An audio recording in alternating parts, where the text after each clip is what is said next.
മോദഗീ സരസമുദ്രം രാധാസഖായമതിസുന്ദരമന്ദഹാസം വാതാലയേശമനിശം ഹൃദി ഭാവയാമി. മൂകം കരോതി വാചാലം പങ്കും ലംഘയതേ ഗിരിം യത്കൃപാതമഹം വന്ദേ പരമാനന്ദമാധവം. യസ്യൈവ സ്ഫുരണം സദാത്മകമസത്കൽപ്പാർത്തകം ഭാസത്തെ സാക്ഷാത് തത്വമസീതി വേദവചസാ യോ ബോധയത്യാശ്രിതാൻ. യസ് സാക്ഷാത്കരണാത് ഭവേന പുനരാവൃത്തിർഭവാംഭോ നിധൗ. തസ്മൈ ശ്രീ ഗുരുമൂർത്തയേ നമൈദം ശ്രീ ദക്ഷിണാമൂർത്തയേ. എല്ലാ ഭക്തജനങ്ങൾക്കും എൻ്റെ വിനീത പ്രണാമം. നമ്മൾ ഇന്ന് ദശകം 7 കടക്കുകയാണ്. ദശകം 7, 6 ദശകം നമ്മൾ കഴിഞ്ഞ 6-ാം ദശകത്തിൽ വിരാട് രൂപ വർണ്ണനയായിരുന്നല്ലോ. ഭഗവാൻ ആ വിശ്വരൂപനായിട്ട് വിരാട് രൂപനായിട്ട് ഓരോ പ്രപഞ്ച ഘടകങ്ങളും ഭഗവാനിൽ നിലനിൽക്കുന്നത് എങ്ങനെയാണെന്ന് നമ്മൾ കണ്ടു. ഇനി ഈ പ്രപഞ്ച സൃഷ്ടിയാണ് അല്ലേ, അത് ക്രിയ, ഭഗവാന്റെ ക്രിയ തുടങ്ങണം. ഇങ്ങനെ ഓരോ ഘടകങ്ങളും ഭഗവാനിൽ ഇങ്ങനെ നിന്നത് കൊണ്ട് നമ്മുടെ സംസാര ചക്രം നടക്കില്ലല്ലേ. സംസാരചക്രമയി ചക്രതര ക്രിയാസ്തേ എന്ന് നമ്മൾ പറഞ്ഞല്ലോ. ഭഗവാന്റെ ക്രിയയാണ് ഈ സംസാര ചക്രം. അതിനുള്ള ഒരു മാർഗമാണ് ഇനി ഈ അധ്യായത്തിൽ പ്രതിപാദിക്കുന്നത്. ബ്രഹ്മാവിന്റെ തപസ്സും വൈകുണ്ഠ ദർശനവും. ബ്രഹ്മാവിന്റെ തപസ്സും വൈകുണ്ഠ ദർശനവും എന്നതാണ് ഈ ദശകത്തിന്റെ ഹെഡിങ്.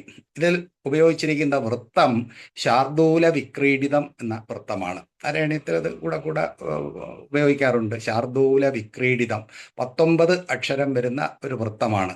12 മസജം സദന്ത ഗുരുവും ശാർദൂല വിക്രീഡിതം. ഇതാണ് എൻ്റെ ലക്ഷണം. 6 ഗണം, 3 18, പിന്നെ അവസാനം ഒരു ഗുരു. ഇതാണ് 12 മസജം. 12 ഒരു നിറുത്ത് വേണം. മസജം മഗണം സഗണം ജഗണം, പിന്നെ സഗണം തഗണം തഗണം, പിന്നെ ഗുരു. അങ്ങനെ 6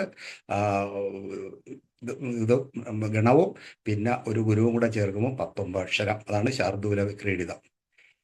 നമുക്ക് ആ ശ്ലോകത്തിലേക്ക്, ആദ്യത്തെ ശ്ലോകത്തിലേക്ക് കടക്കാം. ഏവം ദേവചതുർദശാത്മക ജഗദ്രൂപേണ ജാത പുന തസ്യോർത്ഥം ഖലു സത്യലോകനിലയേ യാതോസി ധാതാ സ്വയം.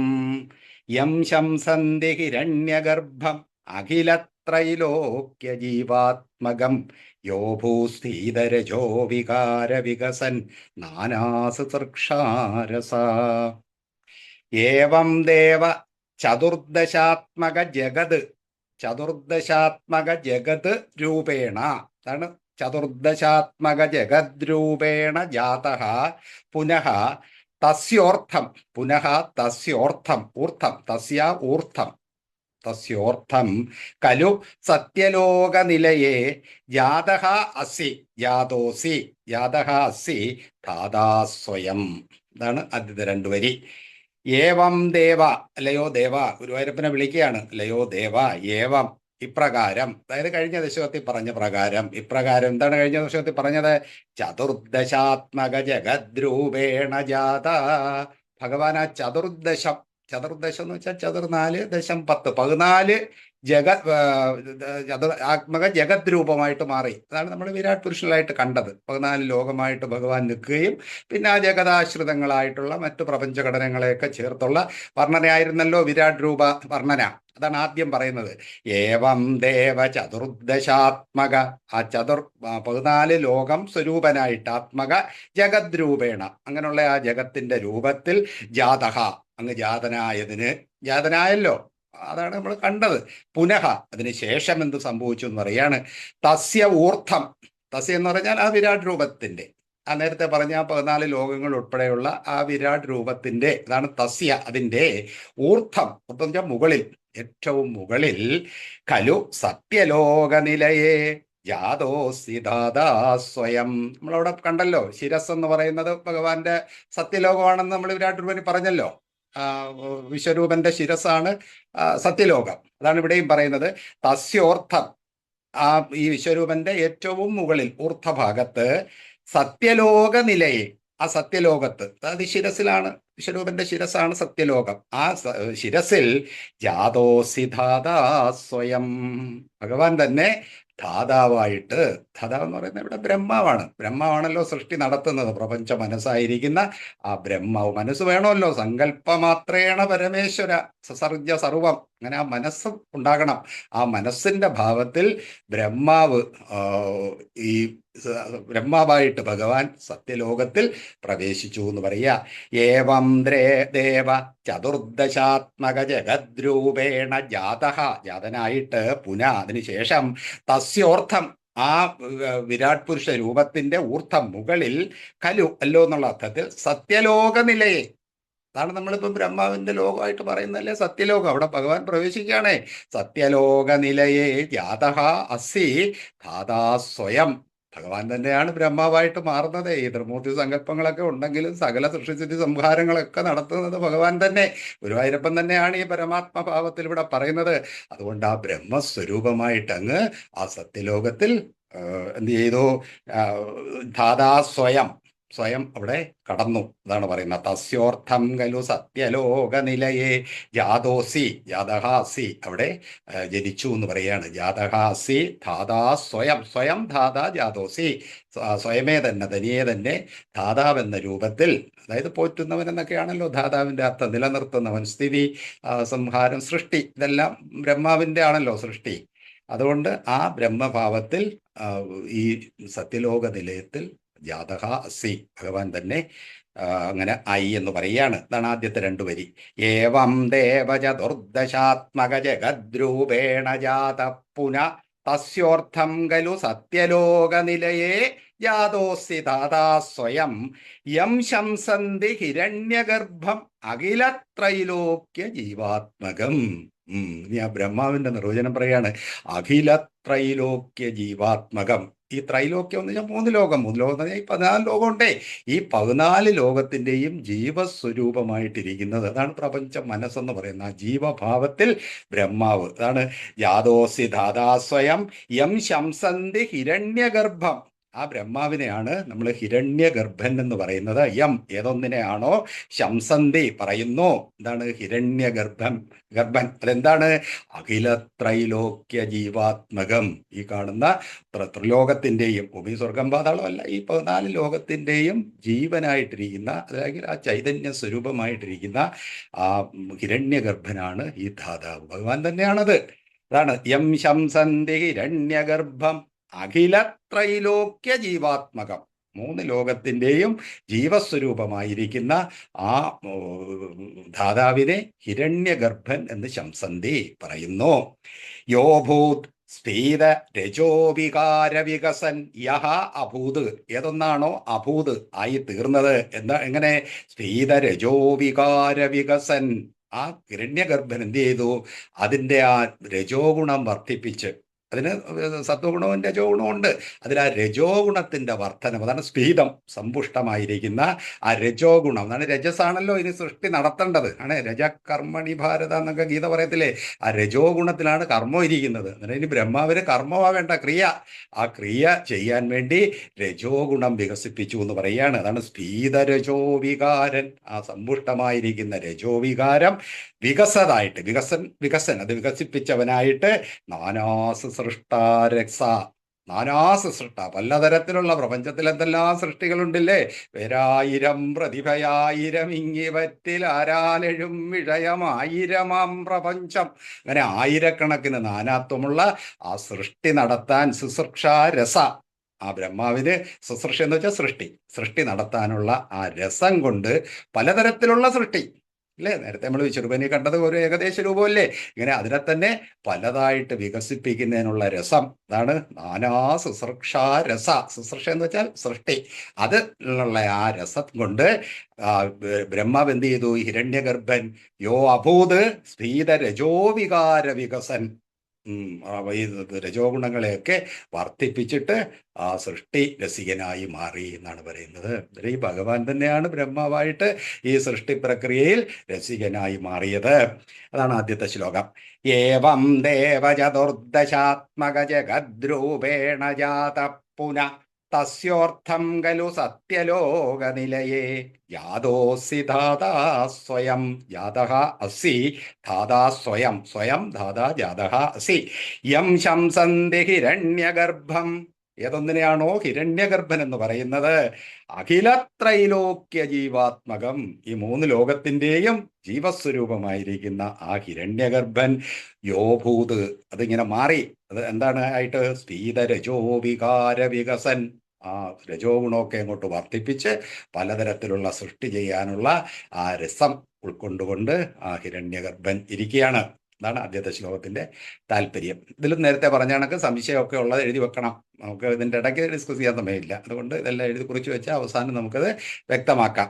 രണ്ടാമത്തെ ശ്ലോകം. സോയം വിശ്വവിസർഗദത്ത ഹൃദയ സംപശ്യമാന സ്വയം ബോധം കല്വനവാപ്യ വിശ്വവിഷയം ചിന്താകുലത്തസ്തിവൻ താവത്വം ജഗദാംബതേ തപതപേത്യേവം ഹി വൈഹായസീം വാണീമേനമശിശ്രവ ശ്രുതിസുഖാം കുറുവൻ തപ പ്രേരണം. ഈ ശ്ലോകങ്ങൾ കുറച്ചൊന്ന് ശ്രദ്ധിച്ചിരിക്കണം, മനസ്സിലാക്കാൻ കുറച്ച് ഉണ്ട്. എന്നാലും അങ്ങനെ കാര്യമായിട്ടില്ല, എന്നാലും സംസ്കൃത ശ്ലോകങ്ങളായതുകൊണ്ട് നമ്മൾ കുറച്ചും കൂടെ ഒന്ന് ശ്രദ്ധിച്ചിരിക്കണം. സോയം വിശ്വവിസർഗദത്ത ഹൃദയ സായം, ഇവൻ സായം വിശ്വവിസർഗദത്ത ഹൃദയ, വിശ്വവിസർഗദത്ത ഹൃദയ സംപശ്യമാന സ്വയം, സംപശ്യമാന സ്വയം ബോധം കലു അനവാപ്യ, ബോധം കല്വനവാപ്യ വിശ്വവിഷയം ചിന്താകുലത്തസ്തിവാൻ, ചിന്താകുലത്തസ്തിവാൻ. അങ്ങനെ ആ ബ്രഹ്മസ്വരൂപ ബ്രഹ്മഭാവത്തിൽ സൃഷ്ടിക്ക് വേണ്ടി ഈ ഭഗവാൻ തന്നെ ഇരിക്കുമ്പോൾ എന്ത് സംഭവിച്ചു? ആ ബ്രഹ്മാവിന് സ്വയം, ആ ബ്രഹ്മാവ്, ആ ഹിരണ്യഗർഭൻ വിശ്വവിസർഗദത്ത ഹൃദയ, വിശ്വവിസർഗം എന്ന് വെച്ചാൽ വിസർഗ സൃഷ്ടിയാണ്. വിശ്വത്തിന്റെ സൃഷ്ടിക്ക് വേണ്ടി വിശേഷണമുള്ള സർഗം, അതായത് പലതരത്തിലുള്ള നാനാ സൃഷ്ടികൾ നടത്തണ്ടേ. അതുകൊണ്ടാണ് വിസർഗദത്ത ഹൃദയ, ആ മനസ്സ് ദത്തമായി സമർപ്പിച്ചു. അതായത് ഇതെങ്ങനെയാണ് സൃഷ്ടി നടത്തേണ്ടതെന്നുള്ളതിന്റെ ആ ഒരു വശങ്ങളൊക്കെ ദത്തഹൃദയനായി സമർപ്പണ ബുദ്ധിയോടുകൂടിയവനായിട്ട് ബ്രഹ്മവിരിക്കുകയാണ്. ഇങ്ങോട്ട് തുടങ്ങണ സൃഷ്ടി ചെയ്യണ്ടേ, അന്നേരം ഒരുപാട് കാര്യങ്ങൾ അറിയണം. അതിനുവേണ്ടി മനസ്സ് അതിലൂന്നുക. അതാണ് ദത്തഹൃദയ സംപശ്യമാന സ്വയം, സ്വയം സംപശ്യമാന. സംപശ്യമാന വെച്ചാൽ ആലോചിച്ച്, സ്വയം ആദ്യം ആലോചിക്കുമല്ലോ. നമുക്കൊരു പ്രശ്നം വന്നു കഴിഞ്ഞാൽ നമ്മളത് എങ്ങനെ പരിഹരിക്കണമെന്ന് സ്വയം ആലോചിക്കത്തില്ലേ? അതാണ് സംപശ്യമാന സ്വയം. എങ്ങനെയാണ് ഇനി സൃഷ്ടി പ്രക്രിയയിലേക്ക് മുന്നോട്ട് പോകേണ്ടതെന്ന് സ്വയം സംപശ്യമാന ബോധം ഖലു അനവാപ്യ. അങ്ങനെ എത്ര ചിന്തിച്ചിട്ടും ബോധം വിശ്വവിഷയം കലനാപ്യ, അല്ല ഖലു അനവാപ്യ എന്നെടുക്കണം. വിശ്വവിഷയം, അതായത് വിശ്വം എങ്ങനെയാണ്, വിശ്വസംബന്ധിയായ വിഷയത്തിന് ബോധം അനവാപ്യ. അനവാപ്യം എന്ന് വെച്ചാൽ ലഭിക്കാഞ്ഞ്, അവാപ്യം എന്ന് വെച്ചാൽ ലഭിച്ചിട്ട്, അനവാപ്യം എന്ന് വെച്ചാൽ ലഭിക്കാതെ. അദ്ദേഹം സ്വയം ഒന്ന് പരീക്ഷിച്ച് നോക്കി. തൻ്റെ ബുദ്ധി കൊണ്ട് ഈ പ്രപഞ്ച സൃഷ്ടി നടത്തുന്നതിന് എന്താണ് മാർഗമെന്ന് ബ്രഹ്മാവെന്ന് ചിന്തിച്ചിട്ട് ആ ബോധം ഖലു അനവാപ്യ വിശ്വവിഷയം, വിശ്വവിഷയം ബോധം അനവാപ്യ, അങ്ങനെ പ്രാപിക്കാൻ കഴിഞ്ഞില്ല. സ്വയം ബ്രഹ്മാവിന് എങ്ങനെയാണ് സൃഷ്ടി പ്രക്രിയയിൽ ഏർപ്പെടേണ്ടതെന്ന് പിടികിട്ടിയില്ല എന്ന് പറയാണ്. അതാണ് ആദ്യത്തെ രണ്ടു വരി. സ്വയം വിശ്വവിസർഗദത്ത ഹൃദയ, സ്വയം എന്ന് വെച്ചാൽ സായം, ആ ഹിരണ്യഗർഭൻ ആയിരിക്കുന്ന ബ്രഹ്മാവ് അല്ലെങ്കിൽ വിധാവ് വിശ്വവിസർഗദത്ത ഹൃദയ സംപശ്യമാന സ്വയം, സ്വയം സംപശ്യമാന, തനിയെ ആലോചിച്ചു വിശ്വവിസർഗം എങ്ങനെ ചെയ്യണമെന്ന് മനസ്സുവെച്ച്. ബോധം ഖലു അനവാപ്യ വിശ്വവിഷയം ചിന്താകുലത്തസ്തിവാൻ, ചിന്താകുലനായി, ചിന്ത കൊണ്ട് വ്യാകുലനായി. അതായത് ശരിക്കും ആ ബോധം ഉറയ്ക്കാഞ്ഞുകൊണ്ട് ചിന്ത കൊണ്ട് വ്യാകുലനായി, ആകുലനായി തസ്തിവാൻ ഇരുന്നു, സ്ഥിതി ചെയ്തു എന്ന് പറയാണ്. തസ്തിവാൻ, അദ്ദേഹത്തിന് സ്വയം ബോധം കിട്ടുന്നില്ല. അതുകൊണ്ട് ഈ ചിന്താകുലനായി എന്താണ് മാർഗമെന്ന് അറിയാം. ഇതി കർത്തവ്യതാമൂഢൻ എന്നൊക്കെ നമ്മൾ പറയില്ല, എന്താ ഇനി ചെയ്യേണ്ടതെന്ന് അറിയാൻ വയ്യാഞ്ഞ് ബ്രഹ്മാവ് ഇരിപ്പായി എന്ന് പറയാണ്. അതാണ് ആദ്യത്തെ രണ്ടു വരി. സ്വയം വിശ്വവിസർഗദത്ത ഹൃദയ സംപശ്യമാന സ്വയം ബോധം ഖലു അനവാപ്യ വിശ്വവിഷയം, വിശ്വവിഷയം ബോധം എടുക്കണം. ആ വിശ്വവിഷയത്തെക്കുറിച്ചുള്ള ബോധം, അറിവ്, അതിനെപ്പറ്റിയുള്ള അറിവ് ഖലു അനവാപ്യ, ലഭിക്കാഞ്ഞിട്ട് ചിന്താകുലത്തസ്തിവാൻ ചിന്താവ്യാകുലനായിട്ട് സ്ഥിതി ചെയ്തു. താവത്വം താവത് അപ്പോൾ ത്വം അങ്ങ് ഗുരുവായൂരപ്പൻ എന്ത് ചെയ്തു? ജഗദാംബതേ ലയോ ജഗതത്തിന്റെ പതിയായിരിക്കുന്ന ഗുരുവായൂരപ്പ തപതപേത്യേവം ഹി വൈഹായസീം വാണീമേനമശിശ്രവ. അതാണ് ജഗദാംബതേ തപ തപ, രണ്ട് വാക്ക്. അതായത് ബ്രഹ്മാവ് ഇങ്ങനെ ഒന്നും അറിയാൻ വയ്യാത്തവനായിട്ട് ഇരുന്നപ്പോഴത്തേക്ക് തപ തപ, അതായത് തപസ് തപസ് എന്നുള്ള രണ്ട്, തപം ചെയ്യുക തപം ചെയ്യുക, അതാണ് തപതപേ ഇതി ഏവം ഇപ്രകാരം എന്ന്, ഇപ്രകാരം അതായത് തപഹ തപസ് ചെയ്തോളൂ തപസ് ചെയ്തോളൂ. ഇത്യേവം ഹി വൈഹായസീം വാണി. വൈഹായസീം വാണി എന്ന് പറഞ്ഞാൽ ആകാശത്തിൽ നിന്നുള്ള അശരീരി പോലുള്ള ഒരു ശബ്ദം. വിഹായസ് എന്ന് വെച്ചാൽ ആകാശം, ആകാശത്തിൽ നിന്നുള്ളൊരു വാണി എന്ന് വെച്ചാൽ ശബ്ദം. അത് ബ്രഹ്മാവ് കേട്ടു. അതാണ് വൈഹായസീം വാണീമേനം അശിശ്രവ. അശിശ്രവ എന്ന് വെച്ചാൽ കേൾപ്പിച്ചു എന്നാണ്. അതായത് ബ്രഹ്മാവിനെ കേൾപ്പിച്ചു. ഇത്രയും വിഷമത്തിയിരിക്കുന്ന ബ്രഹ്മാവിൻ്റെ അടുക്കെ ഒരു അശരീരി പോലെ ആകാശത്ത് നിന്ന് തപസ് ചെയ്യുക എന്നുള്ള ഒരു വൈഹായസീം വാണിയും ഏനം എന്നു വെച്ചാൽ ഈ ഹിരണ്യഗർഭനെ അശിശ്രവ കേൾപ്പിച്ചു. ശ്രുതിസുഖാം, ഇത് വളരെ കേൾക്കാൻ മനോഹരമായിരുന്നു. ഭഗവത് വാണിയായിട്ടാണത് പറയുന്നത്. ആ ഭഗവാനാണ് ആ തപ എന്ന് പറഞ്ഞ ഒരു ഉപദേശം ബ്രഹ്മാവിന് കൊടുത്തത്. അത് ശ്രുതിസുഖാം, അതിന് വളരെ ഇമ്പമുള്ള ഒരു വാക്കായിരുന്നു ബ്രഹ്മാവിനെ സംബന്ധിച്ച്. കാരണം അത്രയും വിഷമിച്ചിരിക്കുമ്പോൾ അതിനൊരു പരിഹാരം കൊടുത്തിരിക്കല്ലേ, അതും ഭഗവാന്റെ ആ മധുരമായ ശബ്ദത്തിൽ. അതാണ് ശ്രുതിസുഖാം. ശ്രുതിസുഖാം അതെന്തിനാണ് വേണ്ടിയാണ്? കുറുവൻ തപപ്രേരണം, തപസ് പ്രേരിപ്പിക്കുക, തപസ്സിന് ചെയ്തോളൂ എന്നതിനുള്ള പ്രേരണയായിട്ടാണ് ഈ തപ എന്ന് പറഞ്ഞത്. അതായത് കുറുവൻ തപപ്രേരണാം കുറുവൻ, ആ തപസ്സിനുള്ള പ്രേരണ ചെയ്തുകൊണ്ട് ഈ തപ എന്നുള്ളൊരു ശബ്ദം ആകാശത്ത് നിന്ന് ഈ ബ്രഹ്മാവിനെ കേൾപ്പിച്ചു എന്ന് പറയുകയാണ്. അത് വളരെ ശ്രുതിസുഖാം വളരെ കാതിന് ഇമ്പമുള്ളതായിരുന്നു ബ്രഹ്മാവിന്. സോയം വിശ്വവിസർഗദത്ത ഹൃദയ സംപശ്യമാന സ്വയം ബോധം കൽവനവാപ്യ വിശ്വവിഷയം ചിന്താകുലത്തസ്തിവാൻ. ബ്രഹ്മാവിന്റെ കാര്യം പറയുകയാണേ, വളരെ വ്യാകുലനായിട്ട് ഇങ്ങനെ പരിഹാരം കാണാതെ ഇരുന്നു. സൃഷ്ടി ചെയ്യാനുള്ള മാർഗം കാണാഞ്ഞ് അദ്ദേഹം വളരെ വിഷമിച്ചിരുന്നപ്പോൾ താവത് ആ സമയത്ത് ത്വം ഗുരുവായൂരപ്പൻ ജഗദാംബതേ അല്ലയോ ജഗത്തിന്റെ പതിയായിരിക്കുന്ന ഗുരുവായൂരപ്പ അങ്ങ് തപതപേത്യേവം ഹി വൈഹായസീം, തപഹ എന്നുള്ള ആ വൈഹായസീം വാണി, ആകാശത്തിൽ നിന്നൊരു ആളാരാന്നറിയാൻ വയ്യ, ഒരു ശബ്ദം കേട്ടു. അത് വൈഹായസീം വാണി, ശരീരം എന്ന് പറയുന്ന കണക്ക്. ഏനം അശിശ്രവയാണ് ക്രിയ. കേൾപ്പിച്ചു. ഏനം ഈ ഹിരണ്യഗർഭനെ കേൾപ്പിച്ചു. ശ്രുതിസുഖാം കുറുവൻ തപപ്രേരണാം. എന്താണ് അതിൻ്റെ ഉദ്ദേശം? തപസ് ചെയ്യൂ എന്നുള്ളതിൻ്റെ പ്രേരണയായിട്ടാണ് ഈ തപ ശബ്ദം ഇവിടെ കേൾപ്പിച്ചത്. ഇതാണ് ഈ ശ്ലോകത്തിന്റെ അർത്ഥം. സോയം വിശ്വവിസർഗദത്ത ഹൃദയ സംപശ്യമാന സ്വയം ബോധം കൽവനവാപ്യ വിശ്വവിഷയം ചിന്താകുലത്തസ്തിവാൻ താവത്വം ജഗദാംബതേ തപതപേത്യേവം ഹി വൈഹായസീം വാണീമേനമശിശ്രവ. വൈഹായസീം വാണീം ഏനം അശിശ്രവ ശ്രുതിസുഖാം കുറുവൻ തപപ്രേരണം. ഇതാണ് രണ്ടാമത്തെ ശ്ലോകം. മൂന്നാമത്തത്, ഈ ശബ്ദം ഈ ബ്രഹ്മാവ് കേട്ടു. അന്നേരം ആ ബ്രഹ്മാവിനുണ്ടായ അവസ്ഥയാണ് മൂന്നാമത്തെ ശ്ലോകത്തിൽ പറയുന്നത്. കോസൗ മാമവദത് പുമാനിതി ജലാപൂർണേ ജഗന്മണ്ഡലേ ദിക്ഷുദ്ദീക്ഷ്യ കിമപ്യനീക്ഷിതവത വാക്യാർത്ഥമുത്പശ്യത ദിവ്യം വർഷസഹസ്രമാത്തതപസാദേന ത്വമാരാധിത തസ്മൈ ദർശിതവാനസി സ്വനിലയം വൈകുണ്ഠമേകാത്ഭുതം.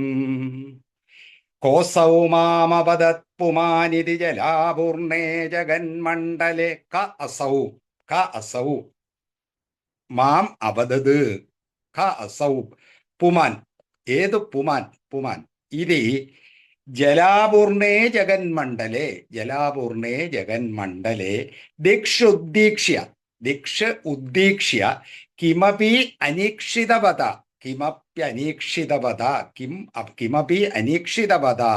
വാക്യാർത്ഥമുത്പശ്യത. കാസവ് പുമാൻ, ഈ ഇതാരാണ് ഈ ശബ്ദം, ഈ മനുഷ്യൻ ആരാണ് ഇങ്ങനൊരു ശബ്ദം പുറപ്പെടുവിച്ചതെന്ന് ബ്രഹ്മാവ് തോവാണ്. കാ അസൗ പുമാൻ മാം അവതത്, എന്നോട് പറഞ്ഞത്. ഏത് മനുഷ്യനായിരിക്കാം എന്നോട് ഇങ്ങനെ പറഞ്ഞത്? അതാണ് കോസവുമാമപദത് പുമാൻ. ഈ പുമാൻ ആരാണ് എന്ന് ബ്രഹ്മാവ് സ്വയം ചിന്തിക്കുകയാണ്. ഇങ്ങനൊരു ശബ്ദം ആകാശത്തു നിന്ന് കേട്ട് തപ തപ എന്ന്, ഇത് ആരാണ് എന്നോട് പറഞ്ഞത്? അതാണ് ക അസൗമാം അപദത്, മാം എന്നോട്, അപദത് എന്ന് വെച്ചാൽ പറഞ്ഞത്. പുമാൻ, ഈ പുമാൻ പുരുഷൻ ആരാണ്? ഇത് ഇപ്രകാരം ജലാപൂർണേ ജഗന്മണ്ഡലേ. ഈ ജഗത്തിപ്പം വിശ്വരൂപനായിട്ട് ഇരിക്കുകയല്ലേ, ആ വിശ്വരൂപൻ ജലാപൂർണമാണ്, കാരണത്തിൽ കിടക്കുകയാണ്. കാരണത്തിലാണല്ലോ ആ അണ്ടശയിച്ചതായിട്ടൊക്കെ നമ്മൾ കണ്ടല്ലോ ആ ദേശകത്തി. അതിൽ ഈ വിശ്വരൂപൻ ഇരിക്കുകയാണ്. അതാണ് ഇവിടെ പറയുന്നത്, ജലാപൂർണേ ജഗന്മണ്ഡലേ. ചുറ്റും ജലം, അവിടാണ് ഈ വിശ്വരൂപൻ മേളിൽ ഇരിക്കുന്നത്. അത് ഹിരണ്യഗർഭനായിട്ട് ബ്രഹ്മാവ്. അതാണ് ജലാപൂർണേ ജഗന്മണ്ഡലേ ദിക്ഷുദ്ദീക്ഷ്യ. ബ്രഹ്മാവ് എന്ത് ചെയ്ത്? ദിക്ഷുദ്ദീക്ഷ്യ, ദീക്ഷ എന്ന് വെച്ചാൽ ദിക്കുകൾ, ദിക്കുകളിലെല്ലാം നോക്കി, ധാരാണെന്നൊക്കെ ഇങ്ങോട്ടും ഇങ്ങോട്ടും നോക്കി. ആരാണ്, ഏത് മനുഷ്യനാണ്, ഏത് പുരുഷനാണ് എന്നോട് ഇപ്രകാരം പറഞ്ഞതെന്ന് 4 സൈഡിലേക്കും ബ്രഹ്മാവ് നോക്കി. അതാണ് ദിക്ഷുദ്ദീക്ഷ്യ. ദിക്കുകൾ, ഉദ്ദേക്ഷ്യ എന്ന് വെച്ചാൽ നോക്കിയിട്ട്, കിമപ്യനീക്ഷിതവത, കിമപി ഒന്നും കാണുന്നില്ല. ഇങ്ങനെ പരതി നോക്കിയിട്ടും കിമപി അനീക്ഷിതവത, ആരെയും കാണാൻ കഴിഞ്ഞില്ല, ഒന്നിനെയും കാണാൻ കഴിഞ്ഞിട്ട. ഉടനെ എന്ത് ചെയ്തു? ഇനി രക്ഷയില്ലല്ലോ, ആരെ പറഞ്ഞ ആളാരെ കണ്ടാൽ അദ്ദേഹം ഇതിനോട് ചോദിക്കാമെന്ന് വിചാരിച്ചാണ് അങ്ങോട്ടും ഇങ്ങോട്ടും നോക്കിയത്. പക്ഷെ ആരെയും കാണാഞ്ഞ് വാക്യാർത്ഥമുത്പശ്യത, ഈ പറഞ്ഞ തപ എന്നുള്ളതിൻ്റെ ആ വാക്യാർത്ഥം എന്താണെന്നൊന്ന് ശരിക്കും ആലോചിച്ച് നോക്കിയതാണ് ഉത്പശ്യത. ഈ ഹിരണ്യഗർഭൻ ഈ കേട്ട വൈഹായസിയും വാണിയുടെ ആ അർത്ഥം ഒന്ന് ശരിക്ക് മനസ്സിലാക്കാൻ നോക്കി. അതാണ് വാക്യാർത്ഥം, വാക്യത്തിന്റെ അർത്ഥം. തപ എന്നുള്ള ആ വാക്യത്തിന്റെ അർത്ഥം ഉത്പശ്യത ശരിക്കും ഒന്ന് ആലോചിച്ചു നോക്കി. കോസൗമാമപദത് പുമാനിതി ജലാപൂർണേ ജഗന്മണ്ഡലേ ദിക്ഷുദ്ദീക്ഷ്യ കിമപ്യനീക്ഷിതവത, കിമപി ഒട്ടും കാണാതെ, ആരെയും കാണാതിരുന്നപ്പോൾ വാക്യാർത്ഥമുത്പശ്യത, സ്വയം ഈ വാക്യത്തിന്റെ അർത്ഥം ഒന്ന് ആലോചിച്ചു നോക്കി എന്ന് പറയാണ്. ദിവ്യം വർഷസഹസ്രം ആത്തതപസാ, ദിവ്യം വർഷസഹസ്രം ആത്തതപസാതേന. എന്നിട്ട് ബ്രഹ്മാവ് ഇങ്ങനെ ആലോചിച്ചും ഈ തപസ് എന്ന് കേട്ടല്ലോ, അങ്ങനെ ഈ തപസ് തന്നെ ചെയ്തുകൊണ്ട് ധ്യാന നിമഗ്നനായിട്ട് ദിവ്യം വർഷസഹസ്രം, നമ്മുടെ വർഷസഹസ്രമല്ല, 1000 വർഷം, സഹസ്രം എന്ന് വെച്ചാൽ 1000 ദിവ്യ വർഷങ്ങൾ, വളരെ നീണ്ട കാലയളവാണ്. ബ്രഹ്മാവിൻ്റെയൊക്കെ ദിവസമൊക്കെ എന്ന് പറഞ്ഞാൽ നമ്മുടെ കാലഘടന അല്ലല്ലോ, ഒരുപാട് വിപുലമാണ്. അതുകൊണ്ടാണ് ദിവ്യം എന്ന് പറയണ. ദിവ്യം വർഷസഹസ്രം ആത്തതപസ, ആ തപസ് കൈക്കൊണ്ടിട്ട്, തപസ് എന്ന് വെച്ചാൽ തപസ് ചെയ്യുന്നവനായിട്ട്, തേനത്വമാരാധിത തസ്മൈ, തേനത്വമാരാധിത, തേനെന്ന് വെച്ചാൽ ആ ബ്രഹ്മാവിനാൽ ആരാധിക്കപ്പെട്ടവനായി അങ്ങ്, ആരാധിതസ്ത്വം. അതായത് ഈ തപസ്സിൽ കൂടി ഭഗവാനല്ലേ ആരാധിച്ചത്, ഗുരുവായൂരപ്പനെയാണ് ബ്രഹ്മാവ് ഈ തപസ് കൊണ്ട് ആരാധിച്ചത്. അതാണ് ആരാധിതത്വം. ഈ ബ്രഹ്മാവിനാൽ ആരാധിക്കപ്പെട്ടവനായിരിക്കുന്ന അങ്ങ് തസ്മൈ ദർശിതവാനസി, തസ്മൈ ആ ബ്രഹ്മാവിനായിക്കൊണ്ട് ദർശിതവാനസി എന്ന് വെച്ചാൽ കാട്ടിക്കൊടുത്തു. ഈ തപസ് ഇങ്ങനെ പുരോഗമിച്ച് അതിൻ്റെ ഒരു പൂർണ്ണാവസ്ഥയിൽ വന്ന 1000 ദിവ്യ വർഷങ്ങൾ കഴിഞ്ഞപ്പോൾ ഭഗവാൻ എന്താണ് ചെയ്തത്? ദർശിതവാനസി സ്വനിലയം, തൻ്റെ നിലയം, ധാമം, ഭഗവാന്റെ ആ ധാമം ഉണ്ടല്ലോ, വൈകുണ്ഠം, ആ വൈകുണ്ഠം ബ്രഹ്മാവിന് കാണിച്ചു കൊടുത്തു എന്ന് പറയാണ് തപസ് ചെയ്യുമ്പോൾ. അതാണ് തസ്മൈ ദർശിതവാനസി സ്വനിലയം വൈകുണ്ഠം ഏകാത്ഭുതം, ഏകമായി അത്ഭുതം. അതിന് സമാനമായിട്ട് വേറൊരു വിസ്മയം ഇല്ലെന്ന്, അതിന് തുല്യതയില്ല. ഏകാത്ഭുതം, ഏകവിസ്മയമായിരിക്കുന്ന, അതിനപ്പുറത്ത് വേറൊരു വിസ്മയം ഇല്ല അതിന് തുല്യമായിട്ട്. അതാണ് ഏകാത്ഭുതമായിരിക്കുന്ന തൻ്റെ സ്വനിലയം, സ്വധാമം ഈ ബ്രഹ്മാവിന് കാട്ടിക്കൊടുത്തു. ദർശിതവാനസി എന്ന് പറയാണ്. കോസൗമാമപദത് പുമാനിതി ജലാപൂർണേ ജഗന്മണ്ഡലേ ദിക്ഷുദ്ദീക്ഷ്യ കിമപ്യനീക്ഷിതവത, ദിക്ഷുദ്ദീക്ഷ്യ കിമപി അനീക്ഷിതവത വാക്യാർത്ഥമുത്പശ്യത. ആ വൈഹായസീം വാണിയുടെ അർത്ഥം ശരിക്കും ഒന്ന് ആലോചിച്ചിട്ട് ദിവ്യം വർഷസഹസ്രമാ തപസ 1000 ദിവ്യവർഷങ്ങളോളം ഈ ബ്രഹ്മാവ് ആ കാരണജലത്തിൽ ഇങ്ങനെ തപസ്സിരുന്നപ്പോൾ തേനത്വം ആരാധിത, അങ്ങനെ ഭഗവാനെ ആരാധിക്കപ്പെട്ടവനായ തേന, ആ ബ്രഹ്മാവിനാൽ ആരാധിക്കപ്പെട്ടവനായ ത്വം അങ്ങ് തസ്മൈ ദർശിതവാനസി, തസ്മൈ ആ ബ്രഹ്മാവിനായിക്കൊണ്ട് തൻ്റെ ആ സ്വനിലയം ഏകാത്ഭുതമായിരിക്കുന്ന മറ്റ് സദൃശങ്ങളൊന്നുമില്ലാതിരിക്കുന്ന ആ ദിവ്യമായിരിക്കുന്ന വൈകുണ്ഠം ബ്രഹ്മാവിന് കാട്ടിക്കൊടുത്തു എന്നാണ് ഈ ശ്ലോകത്തിന്റെ താല്പര്യം എന്നുള്ള ഞാൻ ചൊല്ലാം. കോസൗമാമപദത് പുമാനിരിജലാപൂർണേ ജഗന്മണ്ഡലേ ദിക്ഷുദ്ദേക്ഷ്യ കിമപ്യനീക്ഷിതവത വാക്യാർത്ഥമുത്പശ്യത ദിവ്യം വർഷസഹസ്രം ആത്തതപസാദേന ത്വമാരാധിത തസ്മൈ ദർശിതവാനസി സ്വനിലയം വൈകുണ്ഠം ഏകാത്ഭുതം. ഇതാണ് 3-ാമത്തെ ശ്ലോകം. 4-ാമത്തെ ശ്ലോകം ഇനി ആ വൈകുണ്ഠത്തിന്റെ മനോഹരമായ വർണ്ണനയാണ്. ഇനി അങ്ങോട്ട് വർണ്ണനയാണ് വരുന്നത്. വൈകുണ്ഠം എന്താണെന്ന് പറയാണ്. മായായത്ര കഥാപിനോ വിഗുരുതേ ഭാതേ ജഗദ്ഭ്യോ ബഹിർ ശോകക്രോധ വിമോഹ സത്വസമുഖാഭാവാസ്തു ദൂരം ഗതാ സാന്ദ്രാനന്ദശരീരയത്ര പരമജ്യോതിർപ്രകാശാത്മകേ തത്തേ ധാമ വിഭാവിതം വിജയതേ വൈകുണ്ഠരൂപം വിഭോ. മായായത്ര കഥാപി നോ വിഗുരുതേ, മായായത്ര കഥാപി നോ വിഗുരുതേ ഭാതേ ജഗദ്ഭ്യോ ബഹിർ ശോകക്രോധ വിമോഹ സത്വസമുഖാഭാവാസ്തു ദൂരം ഗതാ. അതുകൊണ്ട് എങ്ങനെയാന്ന് പറയാ. മായായത്ര കഥാപി നോ വിഗുരുതേ, ഈ മായയുടെ പ്രകടനങ്ങളൊന്നും അവിടെ നടക്കില്ല. ഇവിടെ മായയുടെ അധിപനായിരിക്കുന്ന ഭഗവാന്റെ ലോകത്ത് പിന്നെ മായയ്ക്ക് വല്ലതും ചെയ്യാൻ പറ്റുമോ? അതാണ് മായായത്ര. മായയാണെങ്കിൽ എവിടെയാണോ കഥാപി നോ വിഗുരുതേ, ഒരു ഭാവവും ഉണ്ടാക്കാൻ മായയ്ക്ക് അവിടെ കഴിവില്ല. ഒരു ഭേദചിന്തയ്ക്കും അവിടെ പ്രസക്തിയില്ല. മായയാണല്ലോ പലതും ഉണ്ടാക്കി കാണിക്കുന്നത്. അവിടെ അങ്ങനെ ഒന്നും കാണിക്കാനുള്ള ആ ഒരു ധൈര്യം മായയ്ക്കില്ല. അതാണ് മായായത്ര കഥാപി നോ വിഗുരുതേ. വികൃതി എന്ന് വെച്ചാൽ മാറ്റങ്ങൾ, ഭാവങ്ങളൊക്കെ ഉണ്ടാക്കി കാണിക്കുന്നതാണ് ഈ മായയുടെ പണി. അതൊന്നും അവിടെ നടക്കില്ല. അത് എവിടാണ്? ഭാതേ വിഗുരുതേ ഭാതേ ജഗദ്ഭ്യോ ബഹിർ. നമ്മുടെ ജഗത്തിലാണെങ്കിൽ ഇതെല്ലാം നടക്കും അല്ലേ? പ്രപഞ്ചത്തിനും ഈ 14 ലോകത്തിനും അപ്പുറത്തുള്ളതാണ് ഈ വൈകുണ്ഠം. അതാണ് ഈ ജഗത്തിനും അപ്പുറം നിൽക്കുന്നതെന്ന് പറയുന്നത്. ഏറ്റവും മുകളിലാണ്. ഈ സത്യലോകത്തിൻ്റെയും മുകളിൽ ഒരു പ്രത്യേക സ്ഥലമാണ് ഈ വൈകുണ്ഠം. അത് അവസാനം നമ്മൾ 99-ാം ദിവസത്തിൽ പറയപ്പെട്ടതിന് ഈ വൈകുണ്ഠം എവിടാന്നുള്ളത്. മായായത്ര കഥാപി നോ വിഗുരുതേ ഭാതേ ജഗദ്ഭ്യോ ബഹിർ. ഈ ജഗത്തിൻ്റെയും പുറത്ത്, അതായത് 14 ലോകങ്ങളുടെയും പുറത്ത് നിൽക്കുന്ന ഒരു പ്രത്യേക സ്ഥലമാണ് ഈ വൈകുണ്ഠം. അത് ഇതുമായിട്ടൊന്നും ഒരു ബന്ധവുമില്ല. വിശ്വരൂപനെ ഉണ്ടാക്കി അല്ലെങ്കിൽ വിരാട് പുരുഷനെ ഉണ്ടാക്കിയിരിക്കുന്നത് മായ തന്നെയാണ്. പക്ഷേ ഈ മായയ്ക്കൊന്നും ഈ വൈകുണ്ഠത്തിന് യാതൊരു വിധമായ മാറ്റവും ഉണ്ടാക്കാൻ കഴിയില്ല. അതിന് ശാശ്വതമായ സ്ഥാനമാണ് അല്ലേ? അതാണ് മായായത്ര കഥാപി നോ വിഗുരുതേ. ഒരു ഭാവമാറ്റവും മായയ്ക്ക് ഉണ്ടാക്കാൻ അവിടെ പറ്റില്ല. അത് ജഗദ്ഭ്യോ ബഹിർ, ഈ ജഗത്തിന് 4 ലോകത്തിനും പുറത്തായിട്ട് നിൽക്കുകയാണ് അത് അല്ലേ? ഏകാംശേന സ്ഥിതോ ജഗത് എന്നല്ലേ പറയുന്നത്. ഈ ജഗത്ത് എന്ന് പറയുന്ന ഭഗവാന്റെ ഒരു ഏകാംശത്തിൽ നിൽക്കുന്നതാണ്. ഭഗവാന്റെ ദിവ്യാംശം പിന്നെയും 3-ൽ 2 കിടപ്പുണ്ട്. ഒരു 3-ൽ 1 മാത്രമേ ഉള്ളൂ ഈ പ്രപഞ്ചമായിട്ട് നിൽക്കുന്നത്. പുരുഷ സൂക്തത്തിലും അതിലേ പറയുന്നത്.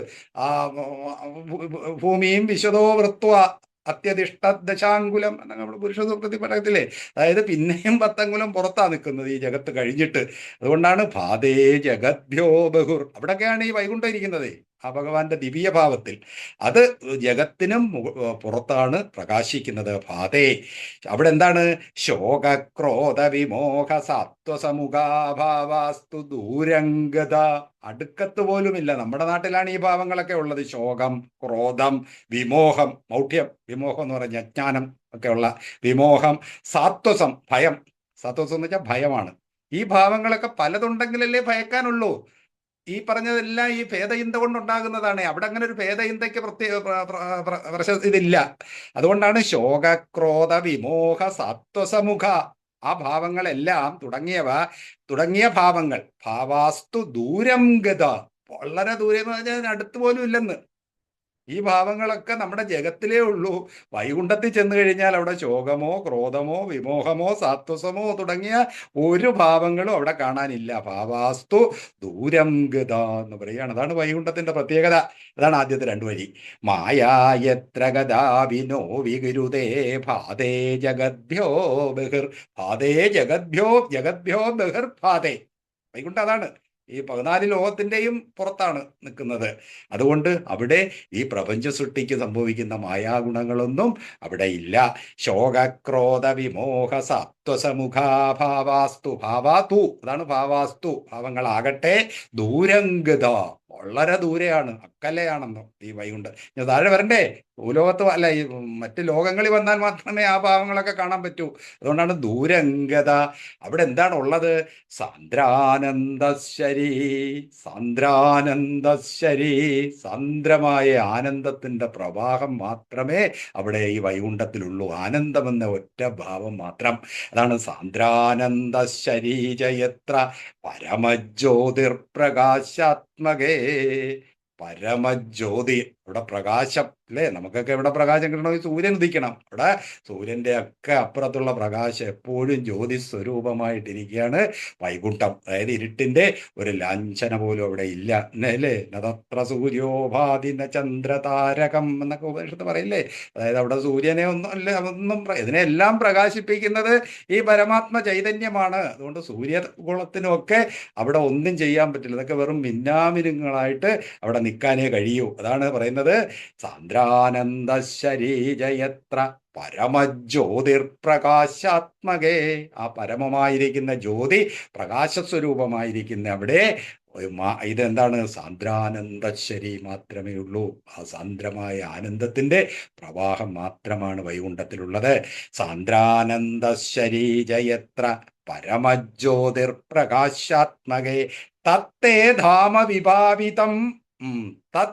തത്തെന്ന് പറഞ്ഞാൽ തത് തേ തേ തത് വിഭാവിതം. അങ്ങക്ക് തേ തത് വിഭാവിതം, അങ്ങ് കാട്ടിക്കൊടുത്ത. വിഭാവിതം എന്ന് പറഞ്ഞാൽ കാട്ടിക്കൊടുത്ത, ബ്രഹ്മാവിന് കാട്ടിക്കൊടുത്തല്ലേ വിഭാവിതം.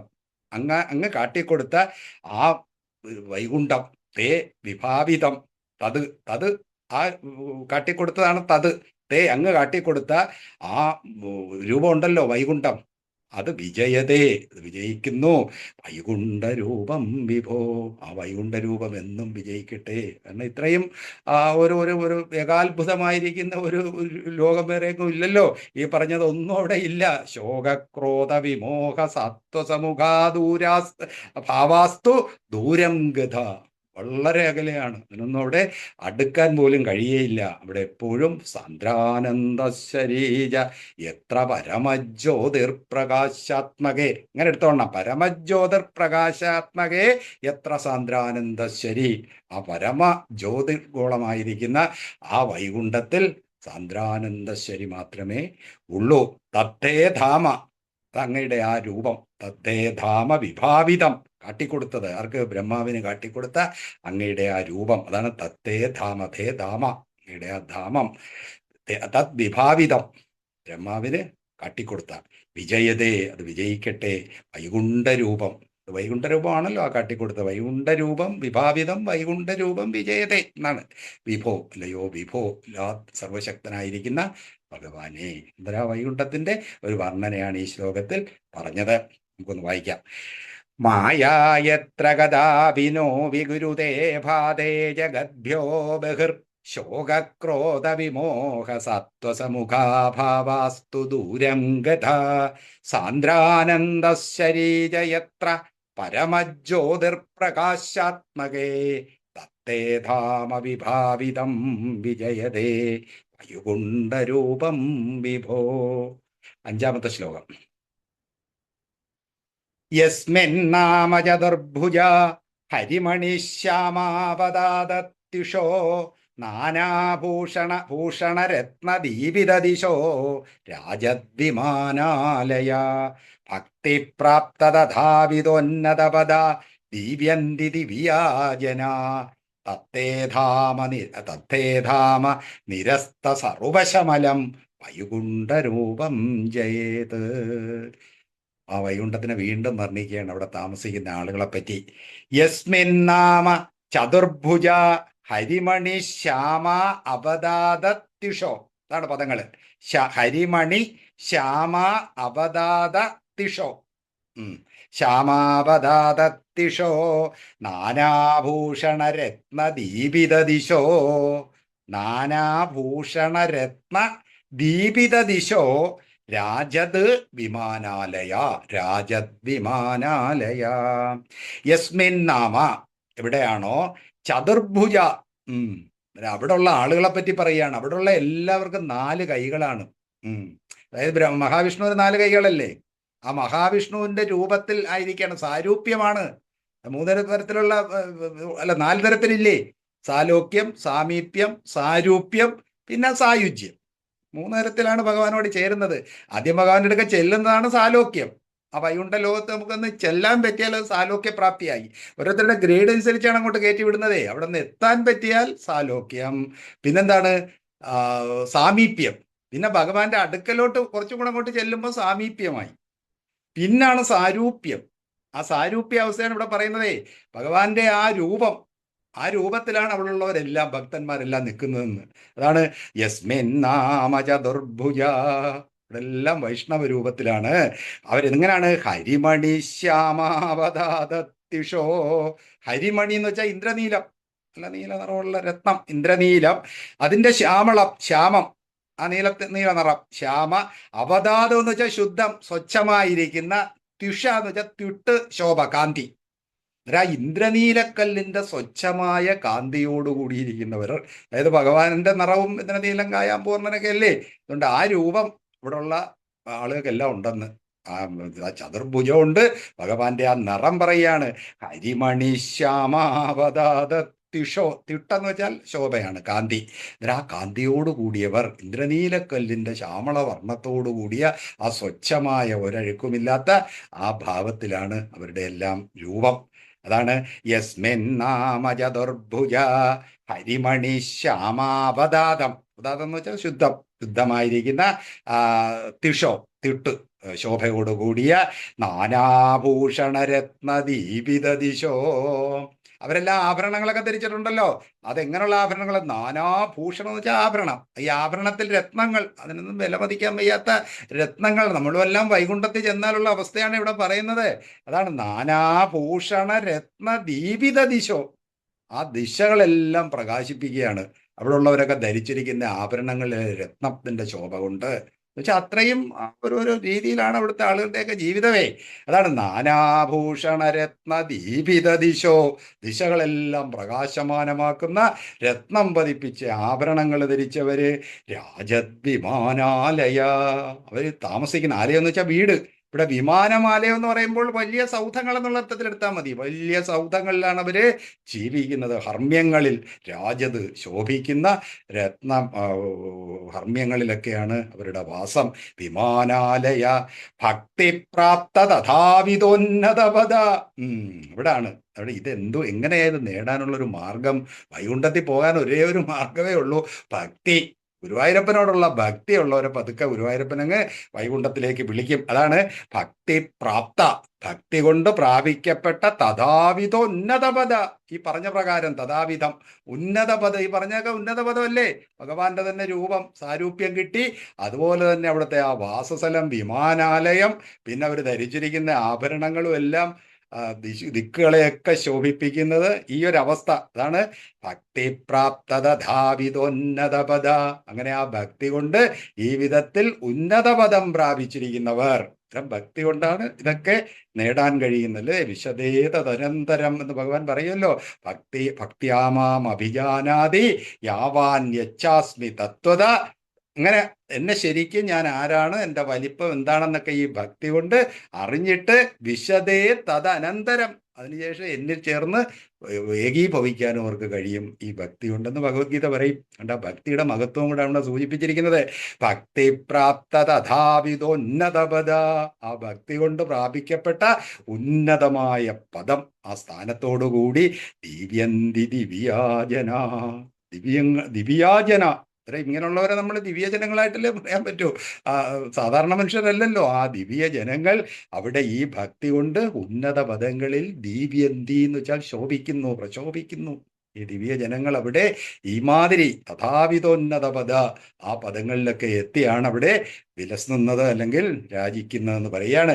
യസ്മിൻ നാമ ചതുർഭുജ ഹരിമണിശ്യാമാപദാതത്യുഷോ നാനാഭൂഷണരത്ന ദിശോ. ദീപിത ദിശ, ദിക്കുകളൊക്കെ പ്രകാശമാനമാക്കുന്നു ഇവരുടെ ആഭരണങ്ങളിലെ രത്നങ്ങൾ.